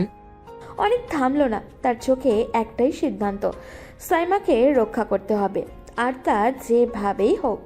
অফিস থেকে বেরিয়ে আসার পর অনেক দ্রুত তার বাড়ির পথে রওনা দেয়। সেখানে পৌঁছে বাবা মাকে সঙ্গে নিয়ে সোজা সাইমার বাড়ির উদ্দেশ্যে রওনা দেয়। পথে ফোনে সাইমা ও তার বাবা মাকে বারবার কল করে জানায় যে তারা যেন তার বাড়িতে এসে অপেক্ষা করেন। হঠাৎই এমন আকস্মিক ডাকাডাকি শুনে সবাই চমকে যায়, কিন্তু কোনো প্রশ্ন না করেই সবাই তাদের নিজ নিজের বাড়ির দিকে ফিরে যায়। রাস্তায় অনেকের বাবা মা অনেকবার অনেককে জিজ্ঞাসা করেছে সে যে কোথায় যাচ্ছে, কিন্তু অনেক বরাবরের মতোই চুপ ছিল, কিচ্ছু বলেনি। তারপর অনেক সাইমাদের বাড়িতে এসে ড্রয়িং রুমে ঢুকতেই চোখ পড়ে সাইমা এবং তার বাবা মা তিনজনেই শান্তভাবে বসে আছেন। একটু সাহস জোগাতে অনেক তার বাবা মাকে টেনে নিয়ে ড্রয়িং রুমের সামনে দাঁড়ায়। তারপর সরাসরি সাইমার হাত ধরে বলল, বাবা মা, এ হলো Saima, Saima Khan, SK group of ইন্ডাস্ট্রিজের মালিক। আর আঙ্কেল আন্টি, আমি অনিক আহমেদ, আহমেদ গ্রুপ অফ ইন্ডাস্ট্রিজের একমাত্র মালিক, আর আপনার এসকে গ্রুপের সামান্য মার্কেটিং অফিসার। এখন আপনাদের মনে প্রশ্ন আসছে, কেন হঠাৎ করে আমি আপনাদের এমন জরুরি ডাক দিয়েছি? তার একটাই কারণ, বাবা মা, আঙ্কেল আন্টি, আমি আর সাইমা একে অপরকে ভালোবাসি। অনেকে একটু থামলো, সবাই চোখে চোখ রেখে বলল, আমাদের ভালোবাসা হঠাৎ করে নয়, আমরা অনেক আগেই একে অপরকে চিনি। আমরা একই ইউনিভার্সিটিতে ছিলাম, তখন থেকে আমাদের সম্পর্কের সূচনা। সবই তো বুঝলাম, কিন্তু এটা বুঝলাম না, তুমি তো তাদের কোম্পানির মার্কেটিং অফিসার, সেটা কিভাবে? সরি বাবা, তোমাকে বললে হয়তো রাগ করো তাই বলিনি। আমি কোনো ইন্টারনেট শিপে ছিলাম না, বরং তোমার বৌমার রাগ কমানোর জন্য তোমারই অধীনে সাময়িক সময় কাটিয়েছি। দেখেছো অনেকের মা, তোমার ছেলে অনেক বড় হয়ে গেছে, বাবা মাকে মিথ্যা বলা শিখে গেছে। সরি বাবা, আমি আর কি করব? তুমি তো জানো আমি ওকে কতটা ভালোবাসি। সামান্য একটা ভুল বোঝাবুঝির কারণে সে আমার থেকে দূরে চলে গিয়েছিল 2 বছর ধরে। আর পারছি না। প্লিজ বাবা, আমি ওকে চাই, আর দয়া করে আমাকে তোমার রোষ থেকে মুক্ত করো। বললেই হলো আমাকে চাই? মানে খবরদার আঙ্কেল আন্টি, তোমরা রাজি হবে না, আমি তোমাদের ছেলেকে বিয়ে করব না। বিয়ে করবে না বললেই তো আর হবে না। তুমি আগে অনেক ভুল অন্যায় করেছো, আমাকে সব সত্যি সময় মতো বলনি। দয়া করে আর এমন কিছু করো না, আমাকে বুঝতে চেষ্টা করো। তোমার ইচ্ছার বিরুদ্ধে কিছু করব না। তুমিও তো আমাকে ভুল বুঝে আমার কথা না শুনে মাহিয়ার সাথে খুব ঢলাঢলি করতে গিয়েছিলে। তোমরা কি করছো আমি কিছুই বুঝতে পারছি না। প্লিজ আমাকে একটু বোঝাও, কেন তোমরা আলাদা হয়েছিলে? আর সাইমা, তুমি এতদিন কোথায় ছিলে? আমি কোথায় ছিলাম সেটা অনেক জটিল ব্যাপার ছিল। সাইমা, আমার কথা একটু শোনো। আমি জানি তোমার মন অনেক কিছু নিয়ে ব্যথিত, কিন্তু মিরাজের ব্যাপারে তোমার যা মনে হয়েছে সেটা তোমার ইচ্ছার বাইরে, কারোর জন্য কিছু করার কথা নয়। তুমি কি সত্যিই মিরাজকে বিয়ে করতে চাও? না, আমি মিরাজকে বিয়ে করতে চাই না। ও আমার জন্য নয়, আমার মন সবসময় অনেকের জন্যই ছিল। আমি খুশি সেটা শুনে, কারণ আমি চাই তুমি শুধু আমার পাশে থেকো, আর তোমার ইচ্ছার বিরুদ্ধে কোনো সিদ্ধান্ত নিতে হবে না তোমাকে। তুমি একমাত্র যাকে আমি সত্যিই বিশ্বাস করি। এই কথাটা শুনে আমার মন একটু হালকা হলো। আমি এখানে আছি তোমার জন্য, আমরা একসাথে এই সব বাধা পার করে যাব। সেই মুহূর্তে দুজনের মধ্যকার ভুল বোঝাবুঝি সবকিছুই মুছে গেল, আর ভালোবাসার একটা নতুন আলো জ্বলে উঠল। অনিকা সাইমার ভুল বোঝাবুঝি মিটে যাওয়ার পর তাদের ভালোবাসা আবারও নতুন করে প্রাণ ফিরে পায়। তারা একসঙ্গে চলার দৃঢ় সংকল্প নিয়ে জীবনটাকে আলিঙ্গন করে। কিন্তু মিরাজের মনের অন্ধকার ও প্রতিহিংসার আগুন যেন ধীরে ধীরে জ্বলে উঠতে শুরু করে। একদিন মিরাজ অদ্ভুত এক ঠান্ডা হাসি নিয়ে অনেকের সামনে এসে হাজির হয়। অনেকদিন ধরে তোমাদের দেখছি, অনিক আর সাইমা, তোমরা যেন একসাথে খুব ভালো আছো। কিন্তু আমি তোমাকে একটা কথা বলবো, যে মানুষকে তুমি সবচেয়ে বেশি বিশ্বাস করো তাকে কখনো কখনো ভাঙতেই হয়। আমার ইচ্ছে তোমাদের সুখের পথে আমি যেন বাধা হয়ে দাঁড়াই। মিরাজ, তুমি কেন এমন কথা বলছো? আমরা শুধু চাই সাইমা ভালো থাকুক আর আমরা একসঙ্গে থাকি। তোমার এই দুঃখ কি? তোমরা ভাবছো এটা শুধু ভালোবাসার গল্প? না, এটা যুদ্ধ, আর আমি তোমাকে হারানোর জন্য সবকিছু করব। সেই দিন থেকে মিরাজ ছড়াতে থাকে অফিসে গুজব, মিথ্যে কথা, সন্দেহ আর বিভ্রান্তি। সে চায় তাদের ভালোবাসার বন্ধন ভাঙিয়ে দিতে। মিরাজ, তুমি এসব গুজব বন্ধ করো। তুমি আমাদের ভালোবাসাকে নষ্ট করতে পারবে না। তুমি ভাবো এটা শেষ? আমি তো এখন শুরু করলাম। কিন্তু মিরাজের প্রতিহিংসা আর ষড়যন্ত্র অফিসে ছড়িয়ে পড়ে, কিন্তু সত্যিকারের ভালোবাসা সহজে ভেঙে পড়ার নয়। অনিক আর সাইমা একে অপরকে প্রতি বিশ্বাস আর ভালোবাসার মাধ্যমে এই কঠিন সময় পার করে যাবে। তাদের সামনে এখন কঠিন পরীক্ষার দিন অপেক্ষা করছে, যেখানে ভালোবাসা হবে তাদের সবচেয়ে বড় শক্তি। অনেক প্রতীক্ষার পরে অনিক আর সাইমা বিয়ের তারিখ এগিয়ে আসে। দুই পরিবারের খুশিতে ভরে ওঠে। যেহেতু বিয়ের তারিখ একেবারেই সামনে চলে এসেছে, তাই এখনও অনেক কেনাকাটা বাকি। সেই কারণে একদিন সকালে সাইমা অনিকের বাড়িতে যায়। বাড়িতে ঢুকেই সে দেখে অনিকের মা রান্নাঘরে ব্যস্ত হয়ে রান্না করছে। সাইমা পিছন থেকে চুপি চুপি গিয়ে অনিকের মাকে আলতো করে জড়িয়ে ধরে। কি করছো আন্টি? কতদিন তোমার হাতে রান্না খাই না, আজ কি রান্না করছো? কিন্তু আজ আমি না খেয়ে যাচ্ছি না। সর এখান থেকে সর, ঢং করতে আসিস না। এতদিন আমার হাতে রান্না মিস করেছে, অথচ একবারও আমার খোঁজ নিতে আসিসনি আমি কেমন আছি। হায় রে, তোর ঝামেলা হয়েছিল আমার বাদরের সাথে, আমার সাথে তো হয়নি। তাহলে তুই আমাকে কেন শাস্তি দিলি? কেন আমার মেয়েকে আমার থেকে দূরে রাখলি? তুই জানিস আমি তোকে কতটা মিস করেছি। কি করব বলো আন্টি? তোমার ছেলে আমাকে অবিশ্বাস করেছিল। শুধু অবিশ্বাসই না, আমার চরিত্র নিয়েও সন্দেহ করেছিল। এটা আমি কিভাবে মেনে নিতাম? যে মানুষ আমাকে এত ভালোবাসে, সে কিভাবে সামান্য একটা ফোন কল নিয়ে আমার উপর সন্দেহ করলো, আমাকে দূরে ঠেলে দিল। এটা আমার পক্ষে সহ্য করা খুব কঠিন ছিল। তখন আমি নিজেও খুব কঠিন সময়ের মধ্য দিয়ে যাচ্ছিলাম। তার উচিত ছিল আমাকে সাপোর্ট করা, পাশে দাঁড়ানো, কিন্তু না, উল্টো আরো সন্দেহ করলো। আমি অনেকবার চেয়েছিলাম তোমাদের সাথে যোগাযোগ করতে, কিন্তু কি করব বলো? হাজার হলেও তুমি তার মা। তোমার ছেলের কষ্ট দেখলে তুমি নিশ্চয়ই তাকে বলে দিতে যে আমি কোথায় আছি। আর যদি তখন অনেক আমার সামনে এসে দাঁড়াতো, আমি কখনোই নিজেকে ধরে রাখতে পারতাম না। আমি আরো ভেঙে পড়তাম। সরি আন্টি, আমাকে ক্ষমা করে দাও, আর কখনো হবে না। আর বাই দ্য ওয়ে, তুমি আমাকে তুমি করে বলছো কেন? এটা ঠিক না। ও যাই করে থাকুক, আমরা তো কিছু করিনি, আমরা তাকে কোনো আঘাতই দিইনি। তাহলে তুই কেন আমাদের আঘাত দিলি? ও যদি অন্যায় করে থাকে, তাহলে তুইও তার ঠিক সেই একই অন্যায়টা আমাদের সাথে করেছিস। এটাও তো তোর করা উচিত হয়নি, কিন্তু তুই করেছিস। একবারও ভাবলি না আমাদের কথা? সরি বলছি তো, প্লিজ মাফ করে দাও। দেখো, যদি আমাকে মাফ না করো, তাহলে বিয়ের পরে কিন্তু আমাকে রান্না করে খাওয়াতে হবে। আমি কিন্তু আর রান্না শিখবো না। তখন কিন্তু বুঝতে পারবে ছেলের বউয়ের হাতে রান্না না পাওয়ার জ্বালা কত কষ্টের। হয়েছে, আর বলতে হবে না। দোয়া করি তোরা সারা জীবন এভাবে হাসি খুশি থাক, তোদের মাঝে যেন আর কোনো ঝড়ঝাপটা না আসে। ঠিক তখনই অনেকের বাবা সেখানে ঢুকে পড়ে। বাবা, সকাল সকাল মা মেয়ের এত আলাপ চলছে, কি রে? কোনো সিক্রেট আলোচনা নাকি? আমার কি একটু জায়গা হবে এই মা মেয়ের সভায়? Sorry, outsider are not allowed. ও তাই নাকি?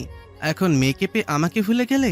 আর মেয়েকেও বলি হারি, মেয়েও দেখছি মাকে পেয়ে বাবাকে ভুলে গেছে। যাই হোক, মেয়ের ভুলে থাকার স্বভাবই এতদিনই তো ভুলেই ছিল। আঙ্কেল প্লিজ, আপনিও এমন করছেন কেন? আমি কি কষ্ট পাই না? যদি সত্যি কষ্ট পেতে, তাহলে এতদিন আমাদের ছেড়ে এত দূরে থাকতে পারতে না। তুমি জানো, তোমাকে খুঁজে বের করতে আমার ছেলের কি অবস্থা হয়েছিল? পুরো পাগল হয়ে গিয়েছিল। তোমাকে খুঁজতে তন্ন তন্ন করে পুরো পৃথিবী ঘুরে বেরিয়েছে। আর শেষে যখন তোমার খোঁজ পেলাম, তুমি যে তাকে চাইবে না, এ কথা জেনে আরো পাগলের মতন হয়ে গেল।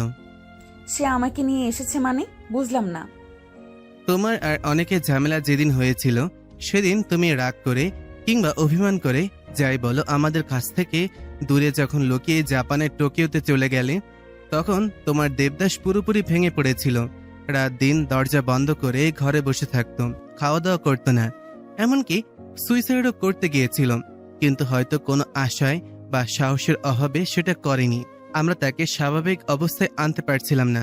পরে অনেক বুঝিয়ে তাকে বললাম, যেভাবেই হোক পুরো পৃথিবী ঘুরে হলেও তোমাকে খুঁজে আনতে হবে।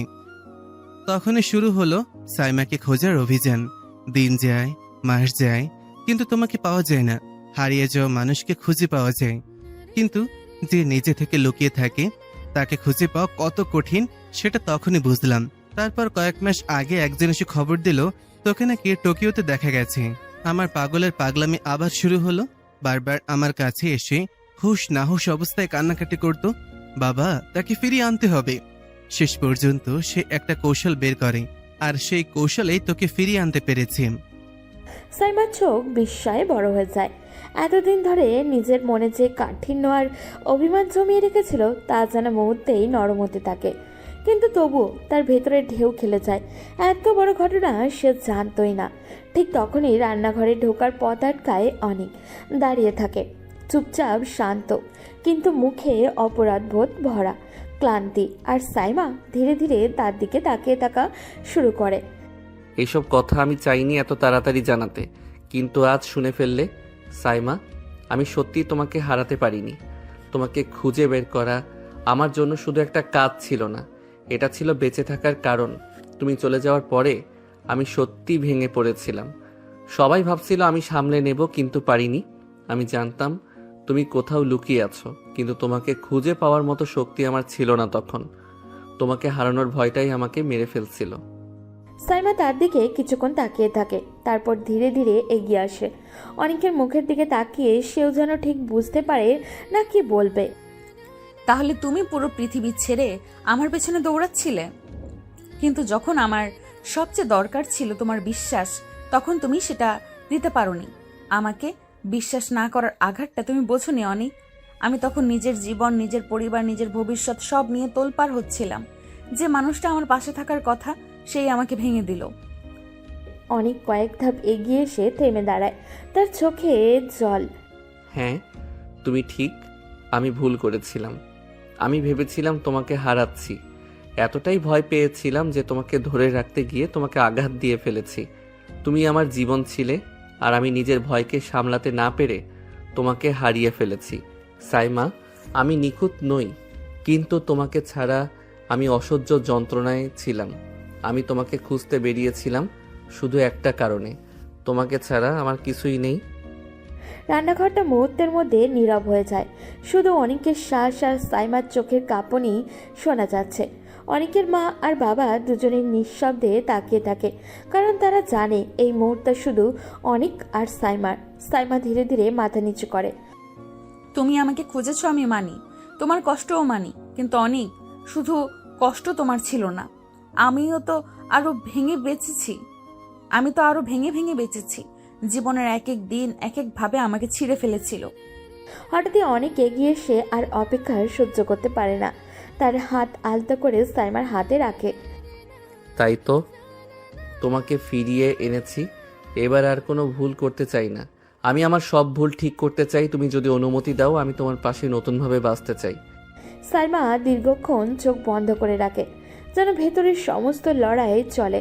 তারপর চোখ খুলে শান্তভাবে বলে, অনেক, ক্ষমা করা যতটা সহজ, ভুলে যাওয়া তার চেয়েও কঠিন, কিন্তু আমি চেষ্টা করব।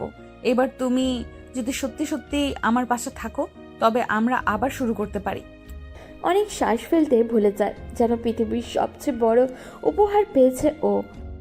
আমি প্রতিশ্রুতি দিচ্ছি, আমার জীবনে তোমাকে আর কখনো এক সেকেন্ডের জন্যও সন্দেহ করব না। দুজনের চোখে ভাষা জল। অনেকের হাতের উষ্ণতা আর সাইমার মন নরম হয়ে যাওয়া এক অদ্ভুত শান্তি নেমে আসে রান্নাঘরের বাতাসে। ঠিক তখনই অনেকের মা হাত তালি দিয়ে বলে ওঠে, হয়েছে হয়েছে, এত কাদাকাদি বাদ দাও। তোদের বিয়ে, খুশি হওয়া উচিত। এদিকে এসো, এখন ওই দুজনের জন্য গরম গরম খিচুড়ি বানিয়েছি। সাইমা হেসে ফেলে আর অনেক তার চোখ থেকে জল মোছে। অনেকের বাবা পাশে দাঁড়িয়ে গর্বের হাসি দিয়ে বলে, এখন বুঝলাম আমার ছেলে শুধু বিয়েই করেছে না, তার জীবনটাও ফিরে পাচ্ছে। অনেকের পরিবারের সাথে সাইমার একটি আবেগী কিছু মুহূর্ত অতিবাহিত হবার পরে যখন সাইমা লক্ষ্য করে দেখলেও সবাই আবেগী হয়ে গিয়েছে, তখন পরিস্থিতি পরিবর্তন করার জন্য সাইমা বলে উঠল, আচ্ছা, আমি কি এখানে কান্নাকাটি করার জন্য এসেছি? বুঝলাম না, কি শুরু করেছেন আপনারা? সাইমার কথা শুনে সবাই আজ অবাক হয়ে সাইমার দিকে তাকায়। সাইমা কি বোঝাতে চাইছে সকলের দৃষ্টি লক্ষ্য করে সাইমা যখন সবার দিকে তাকালো, তখন দেখলে সবাই কেমন অদ্ভুতভাবে তার দিকে তাকিয়ে আছে। এটা দেখে সাইমা বুঝে গেল সে যা বোঝাতে চাচ্ছিল তা কেউই বুঝতে পারেনি। তাই সাইমা আবারও বলে উঠল, প্রথম দিন শ্বশুরবাড়ি আসার পরেই যেভাবে কান্নাকাটি করাচ্ছ তোমরা, বাবা, না জানি বিয়ের পরে আমার কি হবে। এটা নিয়ে এখনই আমি ভীষণ চিন্তিত আছি। কোথায় আসলাম, বিয়ের ডেট এগিয়ে আসছে, শপিং করা প্রয়োজন, শপিং করতে যাব জামাই শাশুড়ির সঙ্গে, তা না এখন এসে আমাকে কান্নাকাটি করানো লাগছে। আমি মনে হয় পৃথিবীর প্রথম বউ যে বিয়ের আগে শ্বশুরবাড়িতে এসে কান্নাকাটি করছে। বলে সাইমার কথা শুনে সাইমার কান টেনে অনেকের মা বলল, এই ফাজিল মেয়ে, আমরা তোকে কান্না করাচ্ছি নাকি? তুই এসে আমাদের কান্না করাচ্ছিস? হায় আল্লাহ, না জানি বিয়ের আগেই যদি এমন কান্না করায়, বিয়ের পরে কিভাবে কান্না করাবে। দেখে নাও গো, আমাদের মনে হচ্ছে ভবিষ্যতে বৃদ্ধাশ্রমে যেতে হবে। অনেকের মা আবেগবশত কথাটা বলে ফেলেছে। পরে যখন সাইমার মুখের দিকে তাকিয়ে দেখে সাইমা মুখ কালো করে দাঁড়িয়ে আছে, তখন অনেকের মা, বাবা এবং অনেক বুঝতে পারে যে সাইমার মন খারাপ হয়েছে। তাই তারা সাইমার মন ভালো করার জন্য বলে উঠল, এই বাদর, আমার মেয়েটাকে নিয়ে এসে তুই এখানে দাঁড় করিয়ে রাখবি? ওকে তোর ঘরে নিয়ে যা, তাড়াতাড়ি রেডি হয়ে আয়, সবাই একসাথে শপিং করতে যাব। অনেকের বাবার কথা শুনে অনেক সাইমাকে নিয়ে নিজের ঘরের দিকে চলে যায়। পুরো রাস্তা আসার সময় সাইমা মন ভার করে রেখেছিল। অনেক যখন বুঝলো যে সাইমা মন খারাপ করে রেখেছে, তখন সে কিছু একটা পরিকল্পনা করলো কিভাবে সাইমার মন তার মায়ের ভুলবশত কথার চিন্তা থেকে দূর করা যায়। কারণ অনেক খুব ভালো করে জানে তার মা সাইমাকে কষ্ট দেওয়ার জন্য কিছুই বলেনি। তাই সে বুদ্ধি করে আর সাইমাকে নিয়ে যখনই ঘরে প্রবেশ করলো, অমনি ঘরের দরজাটা বন্ধ করে দিল। হঠাৎই দরজা বন্ধের শব্দ শুনে সাইমা পিছনে ঘুরে দেখে অনেক ঘরের দরজা বন্ধ করে দুষ্টু হাসি দিচ্ছে। এটা দেখা মাত্রই সাইমার সন্দেহ হয় এবং সন্দেহের তার ভ্রু কুঁচকে যায়। সাইমা অনেককে ইশারা করে জিজ্ঞাসা করে সে দরজা বন্ধ কেন করলো। তখন অনেক আস্তে আস্তে সাইমার দিকে এগিয়ে আসে, যা দেখে সাইমার সন্দেহ আরও বেড়ে যায়। অনেক বারবার মুচকে মুচকে হাসছে আর সাইমার দিকে এগিয়ে যাচ্ছে। যত একটু করে এগোচ্ছে সাইমা তত এক পা করে পিছোচ্ছে। সাইমা পিছাতে পিছাতে হঠাৎ করে অনেকের বেডের সাথে হোঁচট খেয়ে পড়ে যায়। অনেকে বেডের উপরে উপর হয়ে থাকা সাইমার উপরে হালকা করে চোখে তাকে বলে, খালি আমার থেকে এত পালাই পালাই করো কিসের জন্য? আমি কি বাঘ নাকি ভাল্লুক যে তোমাকে খেয়ে ফেলবো? তাই বলে তুমি বারবার পালিয়ে যাও আমার থেকে? বাঘ ভাল্লুকের থেকেও ভয়ঙ্কর একজন তুমি, এই জন্যই তো তোমার থেকে বারবার পালিয়ে বেড়াই। কথাটি সাইমা বিড়বিড় করে বললেও অনেক বুঝতে পারে সাইমা কি বলছে। তখন সে সাইমার আরও কাছে ঝুঁকে গিয়ে বলে, আমি বাঘ ভাল্লুকের থেকেও ভয়ঙ্কর, তাই না? ঠিক আছে, তোমাকে দেখাচ্ছি আসল মজা। বাঘ ভাল্লুকের থেকেও ভয়ঙ্কর কি হতে পারে। কথাটা বলে অনেক যখনই সাইমার দিকে আরেকটু ঢুকে যায়, অমনি সাইমা ওঠার জন্য তড়িঘড়ি করতে গিয়েও সাইমার কপাল অনেকের নাকের সাথে হালকা ধাক্কা খায়, যার জন্য অনেক সামান্য ব্যথা পায়। অনেক ব্যথা পেতে দেখে সাইমা উদ্বিগ হয়ে বলে, এই সরি দেখো প্লিজ, আমি ফলো করিনি যে তোমার এভাবে লেগে যাবে। প্লিজ মাফ করে দাও আমাকে। মাফ করে দিতে পারি একটা শর্তে, তার আগে আমাকে ওষুধ দাও। তোমাকে ওষুধ দেব মানে? আমি কি ডাক্তার নাকি যে তোমাকে ওষুধ দেব? সাইমা আর কোনো কথা বলতে পারে না, তার আগেই অনেক নিজের ঠোঁট দিয়ে সাইমার ঠোঁটটা দখল করে নেয়। হঠাৎ আক্রমণে সাইমা কিছুই বুঝে উঠতে পারে না, কিন্তু যখনই বুঝতে পারে তখন সে নিজেকে ছাড়ানোর জন্য ছোটাছুটি করতে থাকে। অনেক যখন বুঝতে পারে সাইমা ছোটাছুটি করছে, তখন অনেক নিজের এক হাত দিয়ে সাইমার কোমর পেঁচিয়ে ধরে এবং অন্য হাতে সাইমার কাপড় ভেদ করে পেটে হালকা স্পর্শ করে।